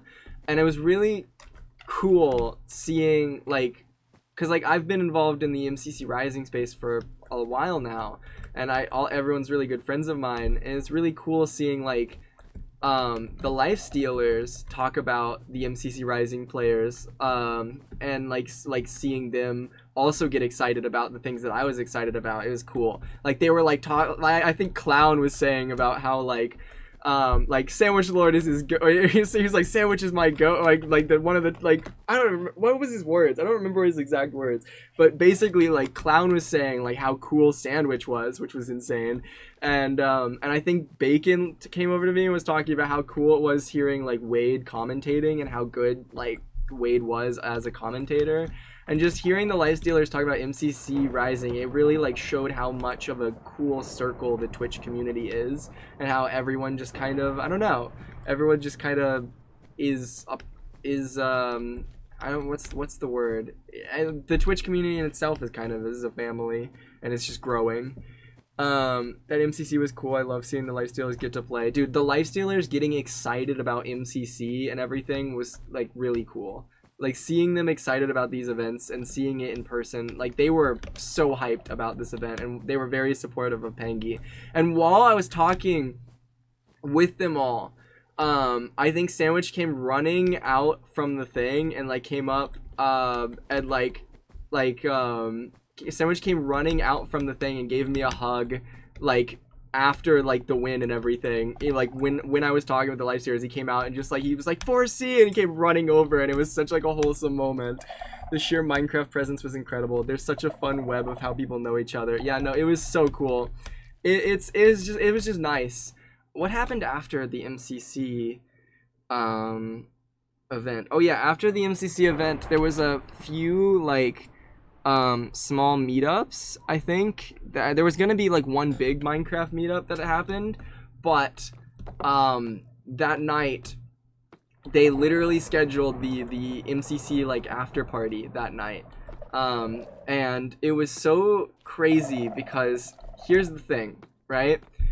This is a moment. Okay, this is a really weird moment. It's a small world, and at the end of the day, honestly, great that we all kind of know each other. Yeah, exactly. It's really cool. I love how connected the whole Minecraft community feels. Yeah, I think less the Minecraft community, but more so the Twitch community. Because when I went to VidCon, there's a ton of Minecraft creators who are really big on YouTube or TikTok, but like not many people, like they don't know that many people, or not many people know of them as much because they stay to their own spaces. They stay in an SMP, they stay in a small space, and that's fine. Like they have their own things, their own groups, and they hang out at VidCon with those groups. But I noticed VidCon is a lot more of isolated bubbles and circles, and VidCon is very massive with their outreach of creators who are there. So there's always a ton of people there. But like TwitchCon, everyone knows everybody, and so everyone's always talking and very friendly, and it feels like that Twitch is its own family, while VidCon, it's like there's a bunch of families that are a part of it. I don't know if that makes sense. That's how I visualize it, at least. But here's the thing. Here's the crazy thing. Meeting all these people at TwitchCon was such a surreal like experience, but I won't lie. I can't believe I'm going to be saying this on stream, but I think it's really funny. I think I personally had my first ever like fanboy moment at a convention I think I've ever had. I don't know how to like process this, and I'll explain it in a second, but like I had my first ever time where I bumped into somebody who I was genuinely so shocked to like see that it like caught me off guard, and I did not know what to say or what to do. Okay, was it when you met me? CC. That's kind of the main reason I do TwitchCons instead of VidCon. I feel like if I went to VidCon, I'd be alone the whole weekend. Yeah, I feel like if you're gonna do VidCon, it's good to go with someone you know, or make sure there's someone that you know that's gonna be there that you can hang out with, because that is the hardest thing with TwitchCon, I feel. Because if you don't have plans, the convention itself is a lot of fun. There's a lot of there's a lot of stuff to do around the area, but I feel like the biggest thing with VidCon is the community, like the small circles.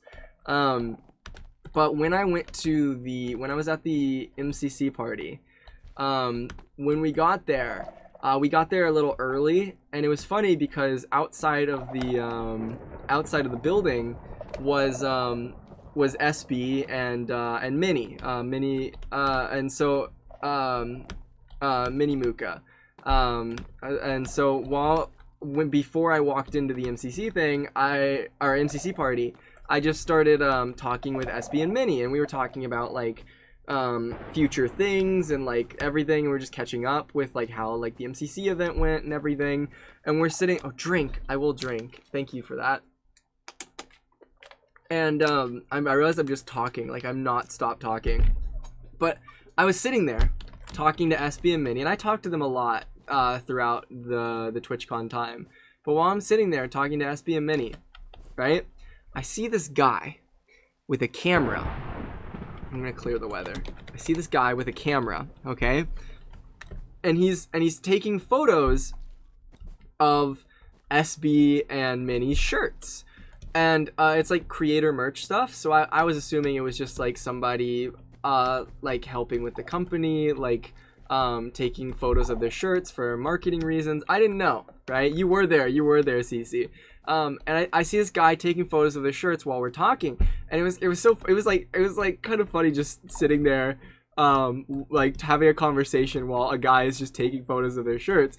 And I didn't recognize the guy at first. I was just kind of like, just having a conversation. And then midway through the conversation, I look at the guy with the camera who's just casually taking photos. And it was Jack Sucks at Life. Just casually taking photos of their shirts. And I like had a shock moment, like a genuine shock moment. Like when I had the realization as who it was. Because one, I was caught off guard that I had been just standing there having a conversation when Jack Sucks at Life was just kind of there taking photos. But two, I watched Jack Sucks at Life for like 6 to 8 years, I think, at this point. When I did content create, or not, right before I did content creation, I watched a lot of Jack Sucks at Life. And it was weird, like, actually seeing him in person and not realizing it was him. And then, like, I was like, oh, like, hello, and I had a conversation, but it was just the shock of it caught me off guard. And then, like, right before I went inside the building, after, like, introducing myself and saying hi, I made sure to get a photo before, and I think I put that on Instagram, I don't remember. But I think that was the first time I've ever gone up to somebody in person and talked to them and genuinely got so caught off guard that I did not know, like, what to say. Like, that was very funny and very unexpected, but he was really nice. It was really nice getting to actually say hi. I kept getting into convos with people and then glancing at their badges and being like, wait, I watch you? Yeah, that happens a lot, because a lot of people also don't know who's faceless or who isn't, and so people are very, like, friendly just at the convention, which was really cool. At the MCC party, there were a lot of photos. Like, we took a Naked and Afraid group photo. We took a Lifesteal group photo. I think a few Lifestealers also kidnapped me to take some photos of them. I know Jumper kidnapped me to take some photos of them. It was a big photo day, and just saying, like, our goodbyes to people. That was a big thing as well, saying goodbyes. I forgot to introduce myself. CC, no. It was a lot of just saying goodbyes. And then that night, that was the last day of TwitchCon, and I was leaving. Like, some people were staying after for, like, the football match, but I was leaving that next morning. So that was my last day. And so after the MCC party, I was going to go home, like, straight after, but the later it got, I was like, I kind of got hit pretty hard with, like a very sad feeling and sad realization that, like, this is, oh wait, 2 seconds. All right, I'm back, sorry. I got kind of hit with, like, a sad realization that this is probably, or this, not probably. See, the thing is, this Europe trip was a lot of money and a big, like, and I would not have been able to go to TwitchCon if it wasn't for the subathon. But what was, oh wait, 2 seconds.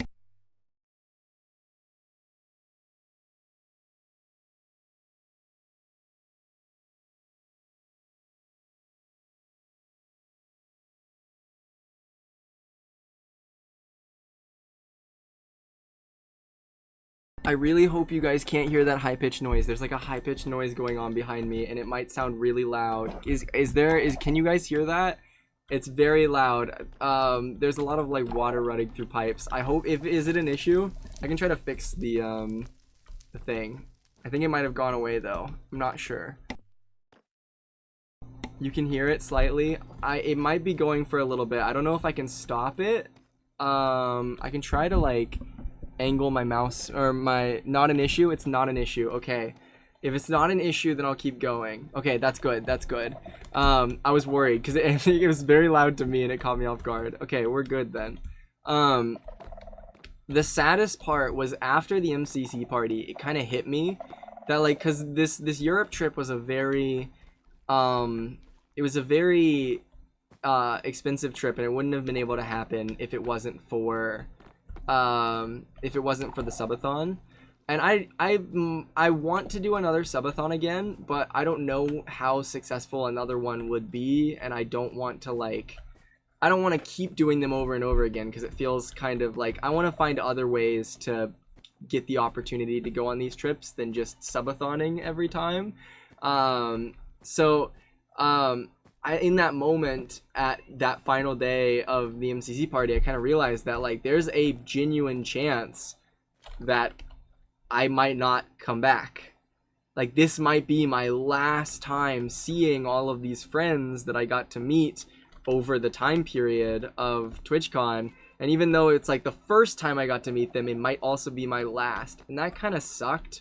And I made jokes about it throughout the time that I was there, but it was kind of just like a sad realization. And so while I was at the MCC party, I kind of sat with myself, or not sat with myself, I kind of like sat there and thought about it. And I was like I could stay up a little bit later to just hang out with whoever wants to hang out left there, if it means to get a little bit more time with those people, right? And so I just kind of waited till everyone left, till the building closed, and then afterwards I was talking with people, and some people wanted to just like hang out and talk at a different place. And so I just followed them, and I walked with them till I think it was like 2 or 3 a.m.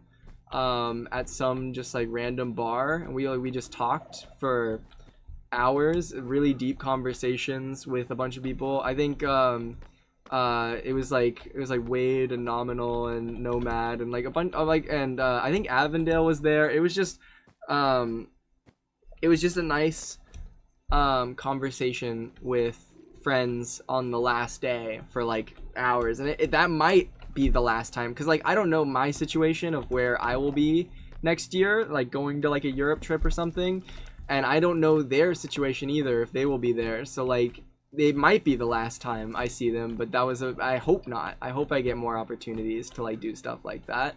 But it was lovely getting like the last potentially conversation, and it was really nice.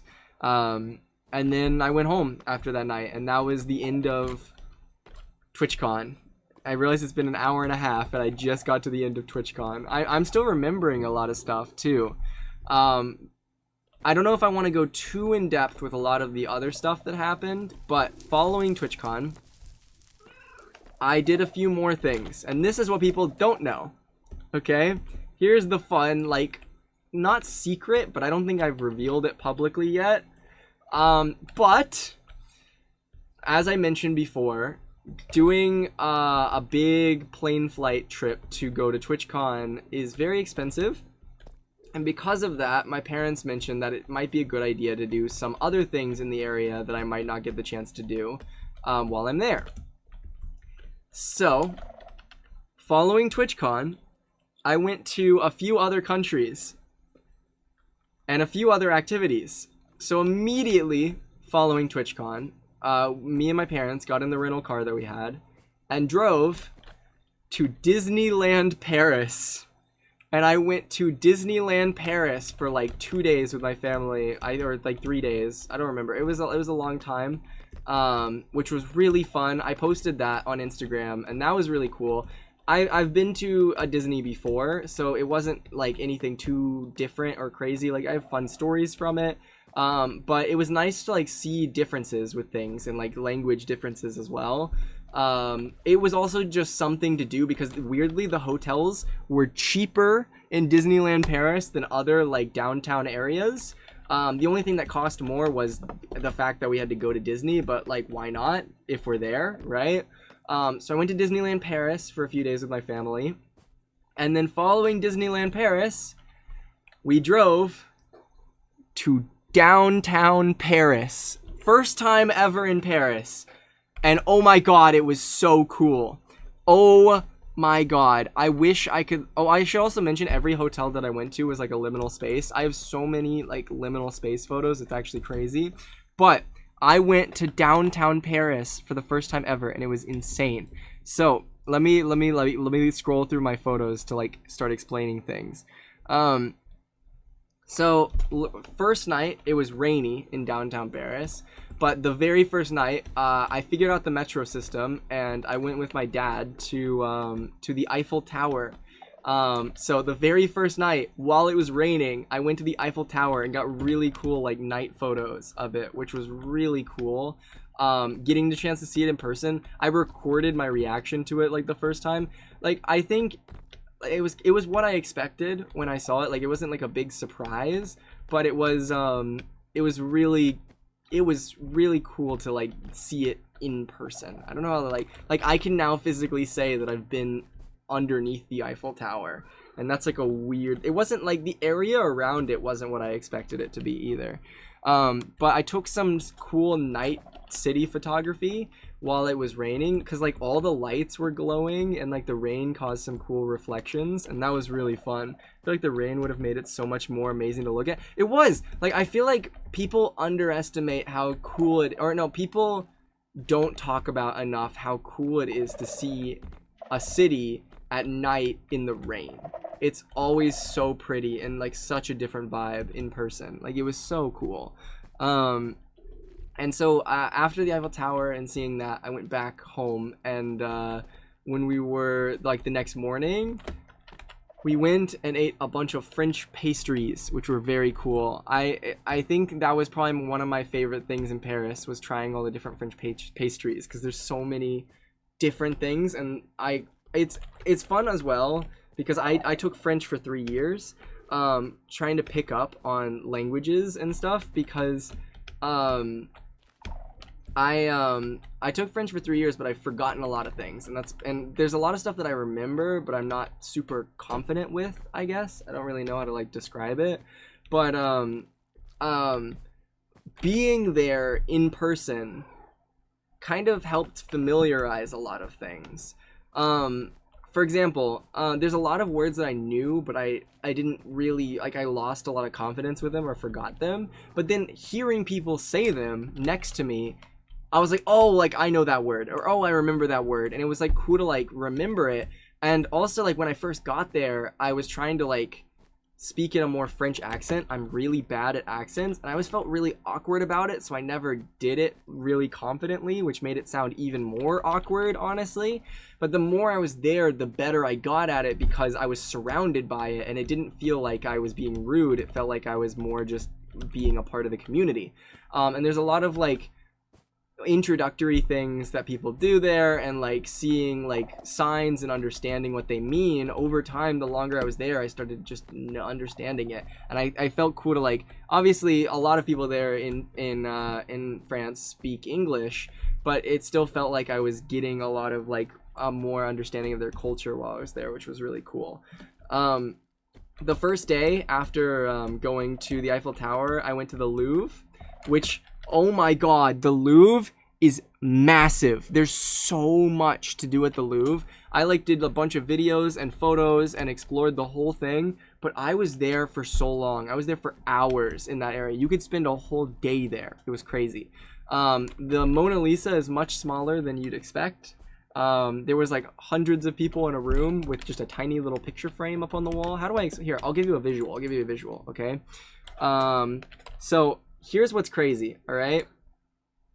In the room where the Mona Lisa is like up high, like right there. And there's like 100 people all piled right there behind it. Right. So that's the Mona Lisa.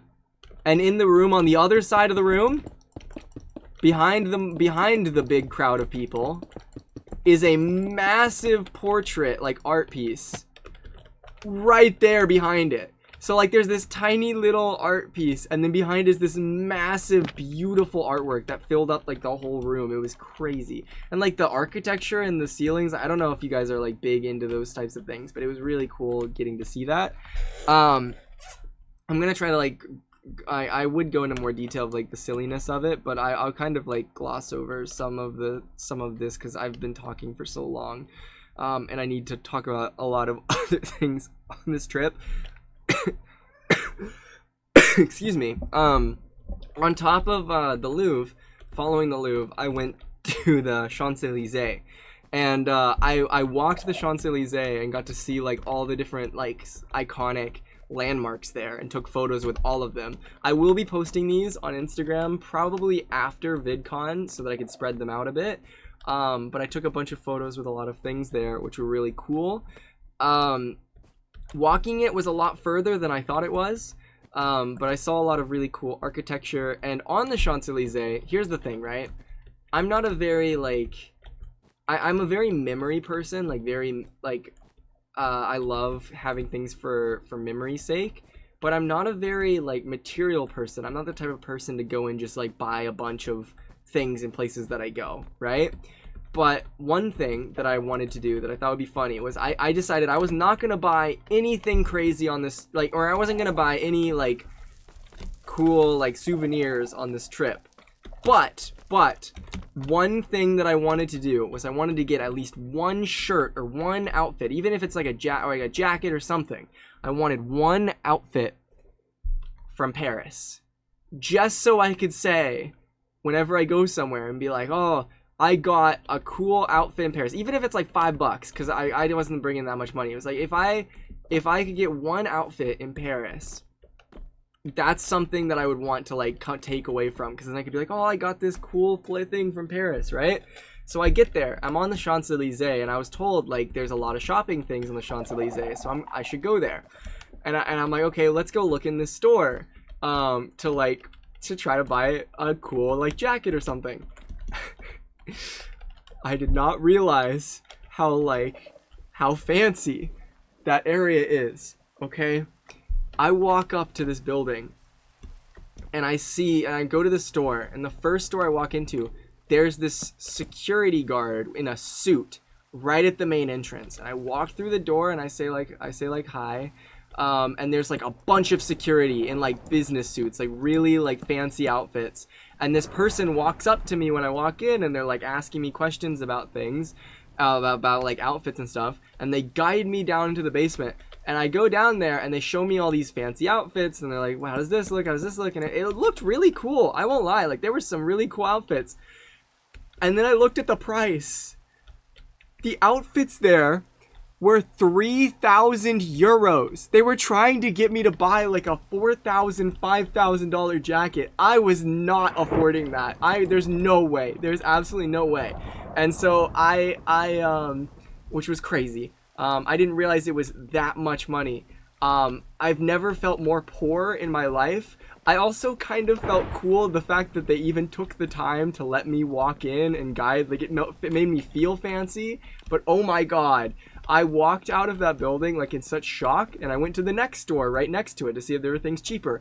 And every single store on that street, there were like 10 of them. There were like 10 or like 10 of them in a row. That every single thing there was like over $1,000, if not more, in every single shop. They had nothing that was cheap. And I mean, I guess that's what it is on the street in that downtown area. And I didn't realize it was that costly, but it was so like, it was insane. It was insane. And I was treated very well. Like, they were very nice and very professional. And I almost did buy something that was a little bit cheaper while I was there, but even that, it just felt like it wasn't worth the amount. So I ended up leaving with nothing from that, but it was really funny. Like, that was like I remember, I think I messaged Jaren about it after, and he was like, oh, like they be happy they let you in, like that says something. And I was like, let's go. But following that, I went to the Eiffel Tower again with my full family like that time. And when I was at the Eiffel Tower, if you guys don't know, the Eiffel Tower actually sparkles on the hour. So we went there on the hour time frame and sat down and watched it sparkle.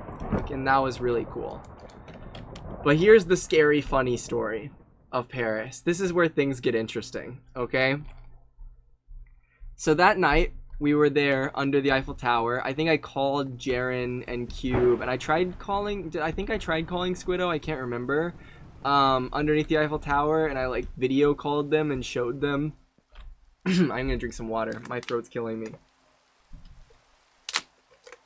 I like video called them and tried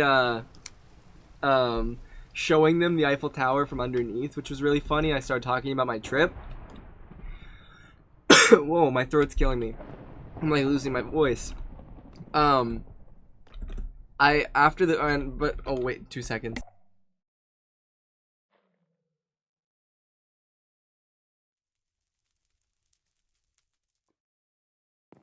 I'm back. After calling them with the Eiffel Tower, it was getting late and we needed to get home. We needed to get back before the metro closes, okay? So me and my family rushed to the nearest metro area to like try to get home. And I kid you not, we get there to the metro. And I'm gonna draw out a little visual here, okay? So this is the metro thing. We just walked like 5 or 10 minutes to get here, okay? We walk through this gate. This is like the entrance to where we need to go to the thing, right? And if you guys don't know, with the metros, they have these doors that close at a certain time that whenever it closes, you can't get into it, okay? I walk with my family to this metro at like, I think it's like 10 p.m., so it's getting late. My dad walks through the gate, and there's this guy here watching the gate, and as they're watching the gate, they literally start closing it on us, like while we're here, and my dad's on the other side. And so my dad like quickly ran back through to the other side, and they closed it, saying, sorry, we're closed, the metro's closed, you can't use this metro. And they closed it in front of us at like 10 or 11 at night when we were on the other side of Paris, and they closed the metro on us right there. So then we went on like a whole massive like thing trying to figure out how to get back home through multiple different metros at night in downtown Paris. And I think it was like it wasn't until like 12 or like 1 a.m. till we actually like got close to being home. And we're walking down this path like really close to our hotel, like almost there, down this really like sketchy kind of alleyway in Paris, right? So me and my family are walking down this alleyway, just kind of minding our own business, and I start hearing this clicking noise behind me, like just this constant repeating click. It wasn't like a I don't know how to describe it. It wasn't like a weirdly timed thing. It was like in a sync. It was like can you hear that clap? I don't know if you can hear that clap. It was like a slight like tapping or clicking. I didn't know what it was. I didn't really want to look. I was just kind of moving forward down this alleyway. And so we're walking down this alleyway, and I hear this clicking, and I look over my shoulder, and there was a guy with a butterfly knife clicking a butterfly knife behind me. And I was like caught off guard, because like it's something that you don't expect, but also it's like, why are you clicking it? Like, what are you doing, right? And so and I'm with my parents, and I see the butterfly knife, and I'm like, I don't want to make a scene, because like if I start pointing out that there's a butterfly knife, right, my parents would probably panic and freak out, and that would make things scary, right? And the guy starts getting closer. He comes like right up behind me, clicking the butterfly knife. And I just keep walking, like minding my own business. And then the guy just starts laughing really loudly and comes around me and gets all up in my face, making like a big thing, laughing, being silly. I don't know what he said. He said something. He said something in French, and then he like goes over to the shop people over here and starts laughing and like pointing at us for some reason. And I don't know what he said. I think it's something around like being like tourists or something. Like, I scared you. Like, ha ha ha, it's so funny, whatever, right? And I just kind of laughed it off, because at the end of the day, like, I think the guy was drunk or something. I don't know. And I'd rather not like make a big deal out of it. Just kind of like I've seen like a lot of things that is kind of like better to just not make a big deal about it. But then the guy, after he laughs and does that whole thing, he literally runs in front of me and cuts me off from my parents, and starts continuing to click the butterfly knife. And I don't know if you guys have ever like been in a situation like this, but like when he was behind me, it was kind of weird, but I wasn't like super afraid. But when he cut me off from my parents and started going up behind them, that's when I actually got scared, because I was like, what the hell is he like about to do, right? And then he eventually, like, we ended up getting away from them. Not when I say getting away, we ended up like he like turned a corner and went somewhere else, and he minded his own business, right? But what's so interesting about that experience was my parents never actually saw the butterfly knife. I was the only person who saw it. And in hindsight, it's kind of like a funny like thing to look back on. Like, this guy just like followed us with a butterfly knife in downtown Paris. Like, that's such a random thing to like say to people, but you got to realize, like, at night on these streets, like, it's like, so you got to be careful, and you don't know who's like out around. I don't know. It's because like it's even harder when you don't know the language. I don't think the guy would have done anything. He was just kind of messing with us. But like, if my mom saw the butterfly knife and like panicked about it, it could have caused something. I don't know. Funny? I don't know. How is that funny? It's not funny. Well, okay, it's not funny, but like, it's like such a random thing. I don't know. I'm sorry. I don't know how to like describe it. Cal, thank you so much for the raid. Welcome, raiders. Sorry, I was talking about a very dark experience. Funny thing to look back on. It's you know, I mean, I think I messaged like a bunch of people afterwards who I knew. I was like, yeah, I got chased by a guy with a butterfly knife for 5 minutes. Like, it's such a random thing that to just hear in downtown Paris at 1 a.m. It's just such a random thing to like tell people, and it's like a weird story to tell. I don't know how to describe it. But yeah, that happened that like first night in Paris. Which was a crazy experience, absolutely crazy. After that, the next day, me and my family went to Notre Dame. Adds to the Force of It lore. Exactly, dude. I'm building so much dad lore with this trip. Like, this trip gave me so many random stories that I could just throw out of nowhere.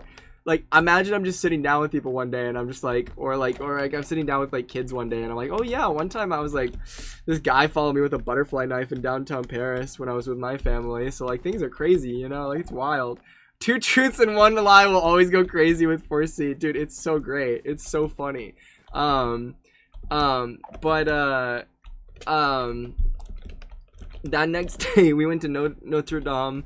And it was really cool to like see all of that. And then I got a really cheap boat ride on the Seine, which was really cool. And like we got to ride on the Seine and see the Eiffel Tower and the Louvre and the Notre Dame all on that river, which was really cool.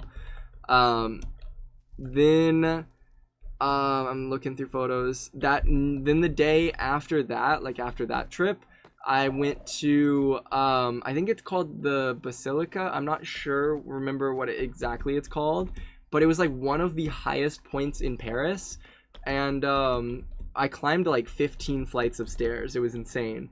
And I went up there and took like a bunch of photos of the city. Like, I've never seen such a beautiful view of a city before.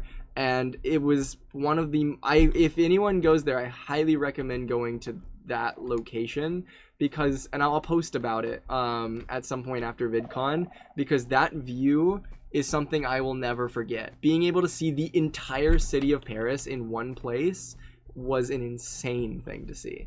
I highly recommend that specifically.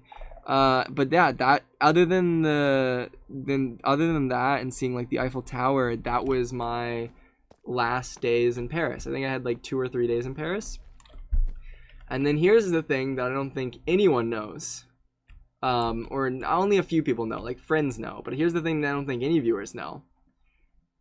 After VidCon, or not after VidCon, after going to TwitchCon, Rotterdam, Amsterdam, Paris, and Disney Paris, I took a train to London, and I was in London for 4 to 5 days last week, and I got to experience London, which was really cool. I've never been to Europe, so I did like the whole like circle area in that space, which was really, really cool. So I took a train to London, and the first thing that I did, that morning of London, was that we went to the changing of the guard that morning and got to see the whole like changing of the guard ceremony, which was really cool. And then we went to we walked from there to the main like Parliament building and the Parliament building and like Big Ben and everything from there, which was really cool. You also went to London after TwitchCon. That's huge. It was so beautiful. Like, it's so cool seeing the differences and similarities between cities, because I started realizing like a lot of the older architecture, everything is very distinct and very different with each location. But a lot of the modern architecture, besides like maybe in Rotterdam, was very familiar. Like, it all felt the same. I don't know if that's like a thing about like creativity kind of like disappearing, but like a lot of the cities, the main modern areas, felt the same, and a lot of the old architecture felt special. I don't know how to like describe that. But I went and saw Big Ben and like all of the like Parliament building. It was really funny because here's the thing, right? The Parliament building is only open for visitors on specific days, right? And we're just kind of walking around exploring the city. I did a lot of just random exploring of cities, and I always find like really fun, cool things. But one of the craziest things was we walked up to the Parliament building and it was closed for visitors. But one of the security people were saying like, oh yeah, it's closed for visitors, but they're doing like live debates right now. And I mean, technically, if you want to come in, like, you can go through the security and you can like sign these forms and stuff, and you can go in and watch a live debate, and those are always really cool.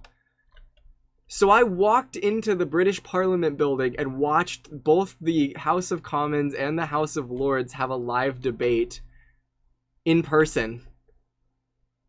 Which is I don't know if everyone gets to say this, but I thought it was really cool and really funny to see, because afterwards I started talking like to the lifestylers and joking about how funny it was and how cool it was that I kept like joking. I was like, I snuck into the house. I went to London, and the first day I snuck into the British Parliament building. Like, that's such a random thing to do. Like, who just does that? Who just walks into the British Parliament building their first day in London? It's so stupid. I don't know, but it was really cool. It was like, you don't get to see that, and it was cool to like see like what they talked about and learn more, because they also had a guy in there who just started talking to me about all the history of it and like everything about it, and it was cool. It was cool to learn about it. Like, that building has so much history behind it, about the architecture and also just how it was formed and how it works. It was kind of sick. It was nice. It was really nice. I wasn't allowed to take photos or videos inside, but I did like on like the outer area. I took some photos where I was allowed. But it was pretty sick, pretty awesome. Following the British Parliament building, where did I go? I kind of just walked the city, went to different shops and stuff, and went to different areas. I think one of the funniest parts was I went to an M&M shop. They had a 3 to 4 story like building for M&Ms, like fancy M&Ms, like random like things. In the back of the building, you can make your own custom M&Ms. So I made custom 4C M&Ms that I gave out to friends, which was really funny. And like it's crazy. They have like a big Lego store and a big M&M store. Like, it's weird. I'm not used to like big downtown city areas, and like going into like buildings, you don't realize how big they are on the inside. It's actually crazy. And a lot of like the time I spent in London was exploring the cities until a specific fun day that I planned in London. And I think only like one photo is out from this. I'm not really sure. I have some photos for this that I need to share. But because I knew I was going to London, I actually made plans with a few friends who both live and were visiting in the London area. And I went to the Minecraft experience in London, which was really cool. It was really cool. There was a few different, the people I went with I went with Maddie and Jack because Maddie and Jack were visiting London at the same time that I was, which was crazy. And then Liam, Katie, and Bo. And there were a bunch of other people who were going to be there. I think Squiddo was going to be there, but couldn't make it. There's a lot of other people that like I invited who could have gone, who ended up like unable to. I think like Cece was gonna be there. I think I invited like SB and who else was gonna be there? Frick, my brain is like forgetting. There was just a lot of people who were gonna be there, and it was gonna be really cool, or it was really cool, not it was going to be. But it was cool to like actually see it, because I know I've told this story before on stream how Cube got me the Minecraft Experience cape, the one I'm wearing right now. But it was cool to actually get there and like see a Minecraft Experience in person. And I planned that meetup with everyone in London and got to say hi to them again, which was so great, because I remember I felt really bad not getting the chance to like see, like realizing the sad part with TwitchCon was realizing that I wouldn't get the chance to see other people again, you know? And that was like really sad after TwitchCon, was like, this might be the last time I see people. But it hit so much harder when I was at the London meetup, because the London meetup, I met up with a lot of people who were from the London area, and that really was the last time I got to like see people before I left. And that really sucked, because we ended up like hanging out and talking. We went to a park, and it was so wholesome, just like having deep conversations at the park. I will forever cherish that memory of just talking with everybody and just hanging out after the Minecraft Experience.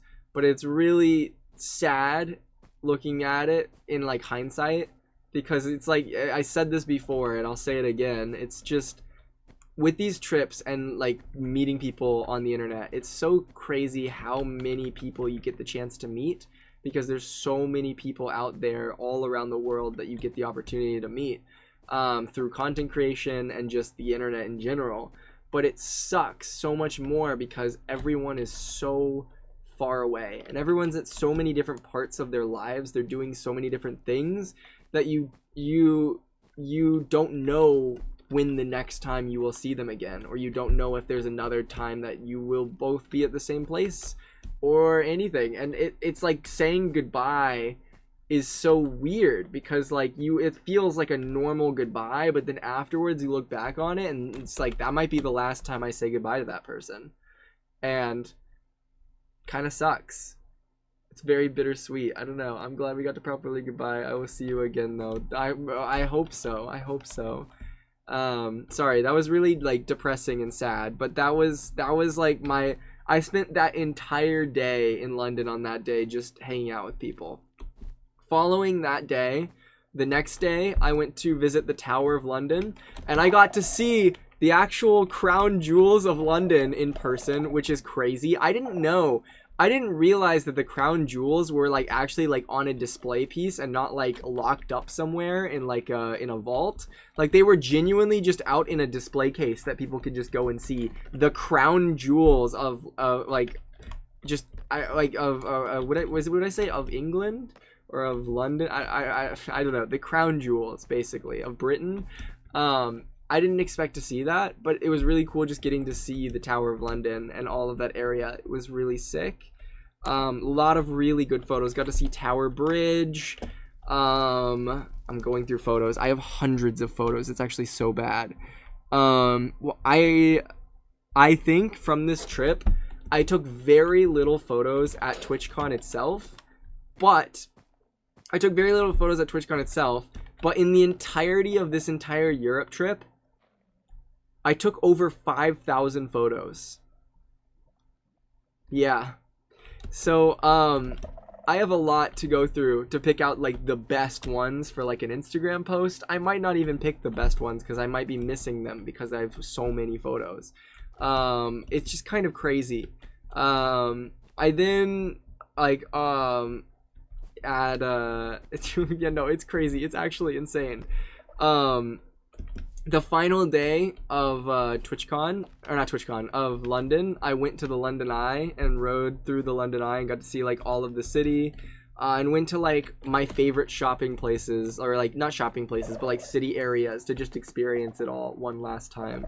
I think it's kind of wholesome that both in Paris and in London, on my last day there, I went to the highest point of the city and just kind of overlooked everything that I experienced and just kind of got a chance to look at it one last time. I don't know. I thought that was kind of like a really cool thing to think about, to like look at, I guess. But following like that whole London time, here's where things get funny. The way I did my flights, remember we had like a lot of issues with the flights. After London, it was time to go home. But the way I did my flights, I actually had a both going to and return flight from Amsterdam.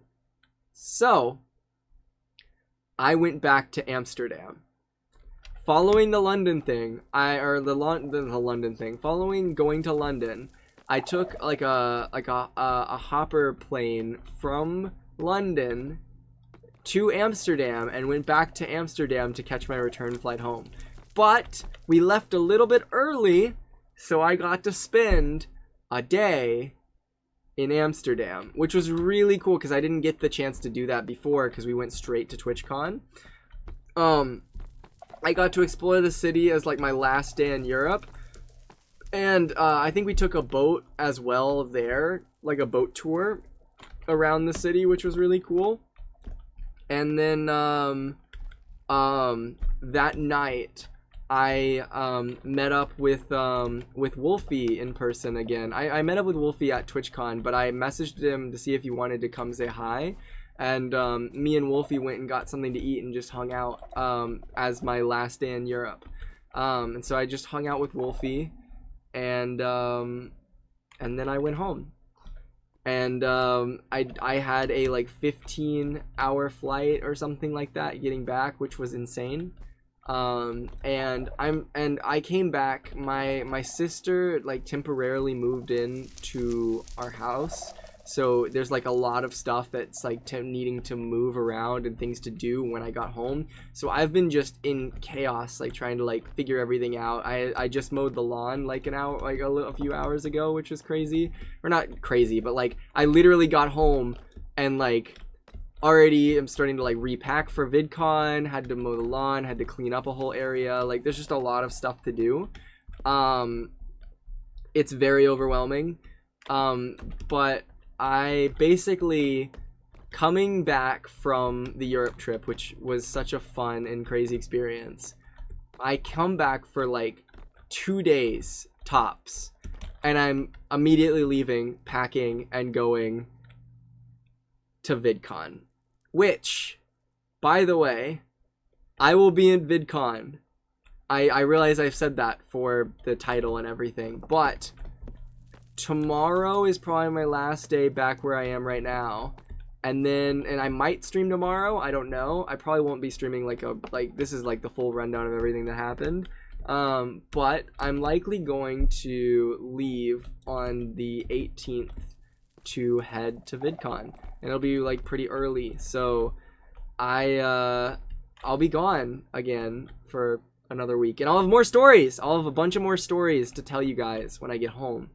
But yeah, this entire month of July, or not July, is it July? No, it's June. The entire month of June, I'm just gone. And it kind of sucked with, like, I said this last stream yesterday, with the ending of Lifesteal, that I missed that because of everything.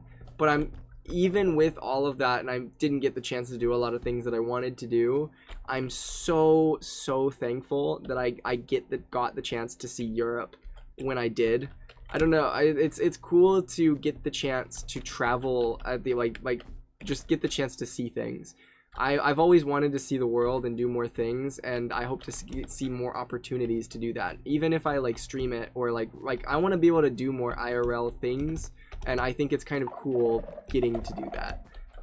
It was fun. It was fun, and I hope to be back in Europe someday, but I have no idea when that day will be, or if that day will be, but hopefully. I feel like I will. I feel like I will at some point. I just don't know when.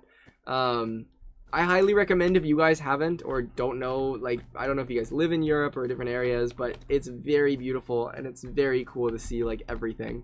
And there's different things for everyone. It's insane. There's always next lifesteal season. You don't know the next time you'll be able to travel to Europe. True.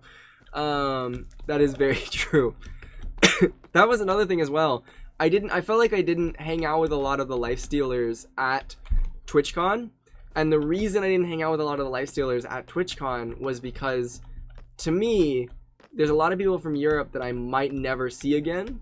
But like the lifestealers I was gonna see again in like a week or two at VidCon. So it's like I will see them again and I will get to talk with them again. But I didn't get to see everyone else all the time, so I made the most with the time that I had while I was there. But yeah, that was my trip. That was almost the entirety of my trip. I went from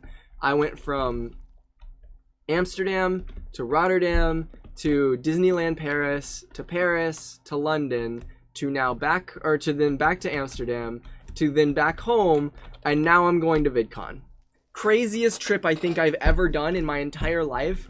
I don't know how I'm not fully jet lagged right now. Like, I think I have some jet lag. I was slightly sick at one point of this trip, but it was good. It was unexpectedly a very good time, and I appreciate all of you guys for even making this possible with the subathon.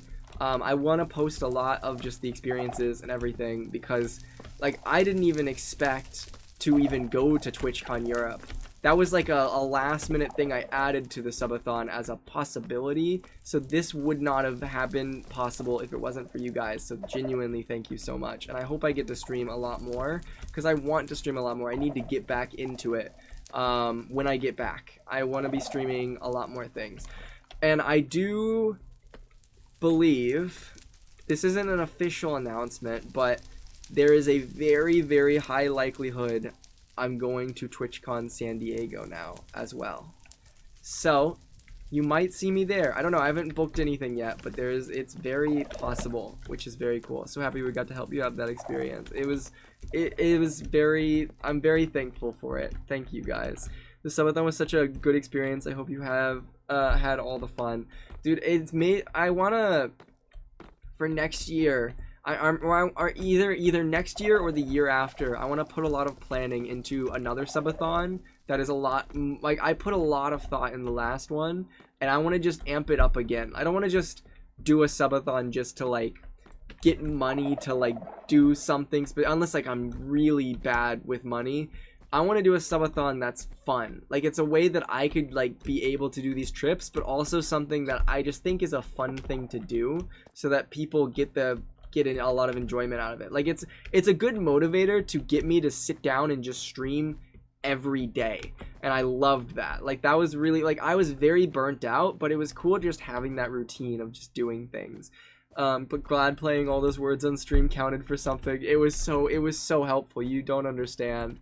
It genuinely helped a lot. Like, there was a lot of ups and downs with the subathon, but you guys just being here, even just being here for the stream, like this stream right now is a very like random chill, like just conversation. Like, I've been running in circles around this for like 2 hours, but you got to realize, like, watching someone stream, even if it's just one person watching, even like interacting in chat or just lurking, it helps a lot of streamers. Like, it's very helpful, and I'm very thankful for you guys even taking the time to listen to this yapping and just random story time.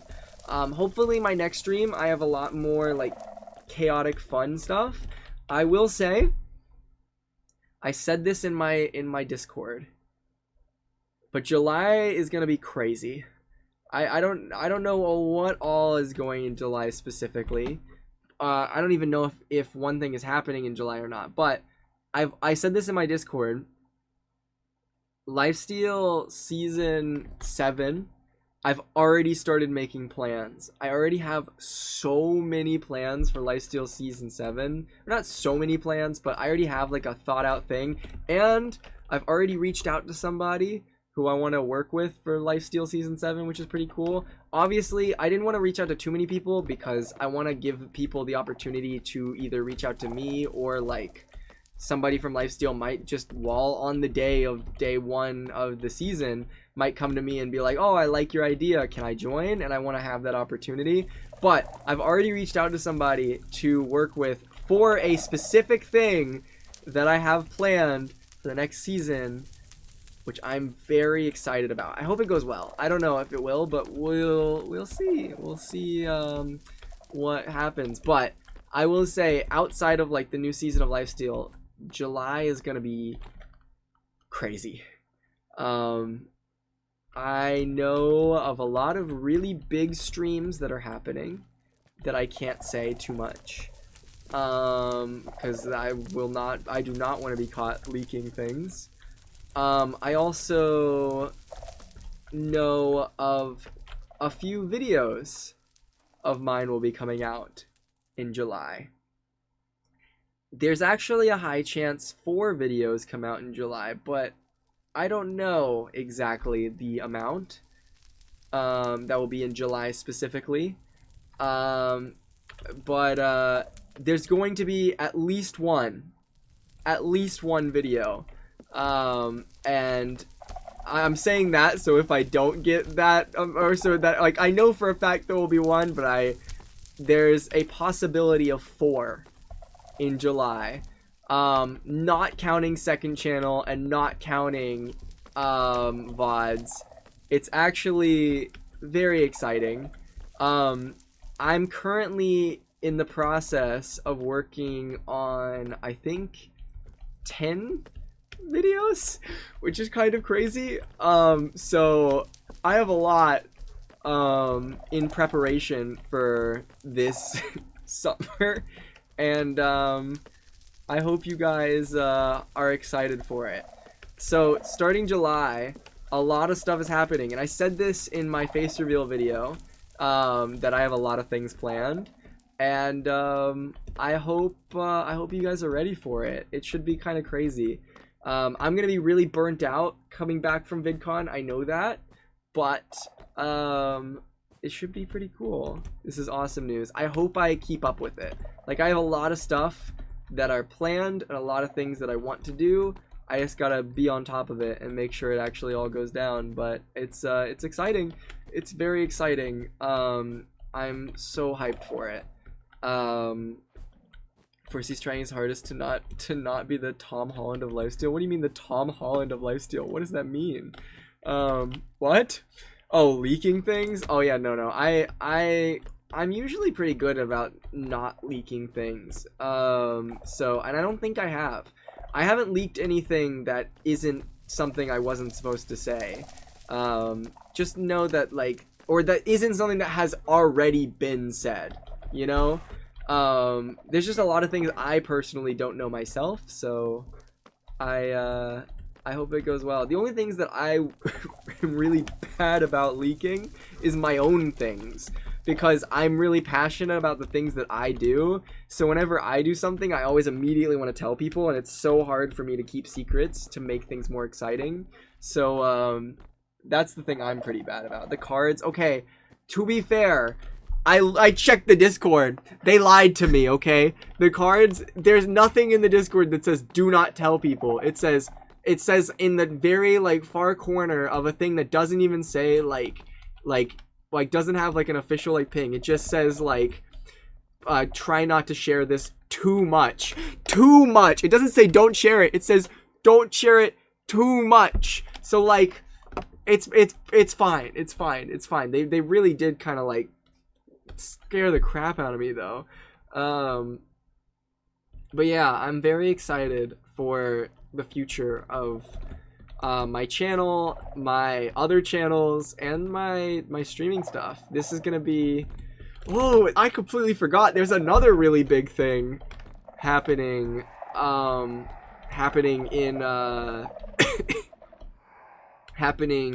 in July as well. There's just a lot happening in July. There's a few really big things. A lot of things. There's a lot of things for me to stream, and a lot of things for me to upload. So I hope you guys are ready for it. It's gonna be a heck of a summer for us, and I'm here for the road. My vacation is almost over, and it's time for me to lock in for the summer. But yeah, that's most of what I wanted to talk about for today's stream. I'm probably gonna raid someone and kind of rest my voice. I also need to edit because I have to schedule out a bunch of VODs and for while I'm gone at VidCon, and I also need to edit some videos because, as I said, I have like 10 videos needing to be worked on. So I'm gonna try to spend the little time I have at home to both pack and work on videos. So we're gonna raid somebody. Who do we want to raid? Not too, there's only a few different people live. I think I'm gonna raid, let's raid, who do I raid? I hope you have fun at VidCon. Thank you. Yap. This was a crazy yap. So much. We talked about so much. Oh, guys, we're gonna raid Silver. We're gonna raid Silver. Everyone, join the raid. So Silver is going to be my teammate in an event in July. I think it's July, or it's late June, actually. I'm gonna be teaming with Silver in Chamber Trials that you guys should definitely go watch. But we're gonna raid Silver. Silver is currently streaming. I have no idea what. I think it's like a. I actually have no idea what they're streaming. It might be speedrunning. It might be something else. But go show them lots of love. Join the raid. This was a wonderful Yap stream. I talked about so many things. I'm losing my voice. I'm going to have a great rest of my day and relax, and you guys should too. Go drink water. Go outside. Actually, no, it's too late. I don't know if it's pretty late for most people. Sleep well, and I'll see you guys either tomorrow or after VidCon, I guess. It's kind of bittersweet to be back just to leave again. But we will definitely catch up and have a whole bunch of chaotic moments when I return, and I will talk to you guys all later. Goodbye, everyone. See you later. Bye. Bye, guys.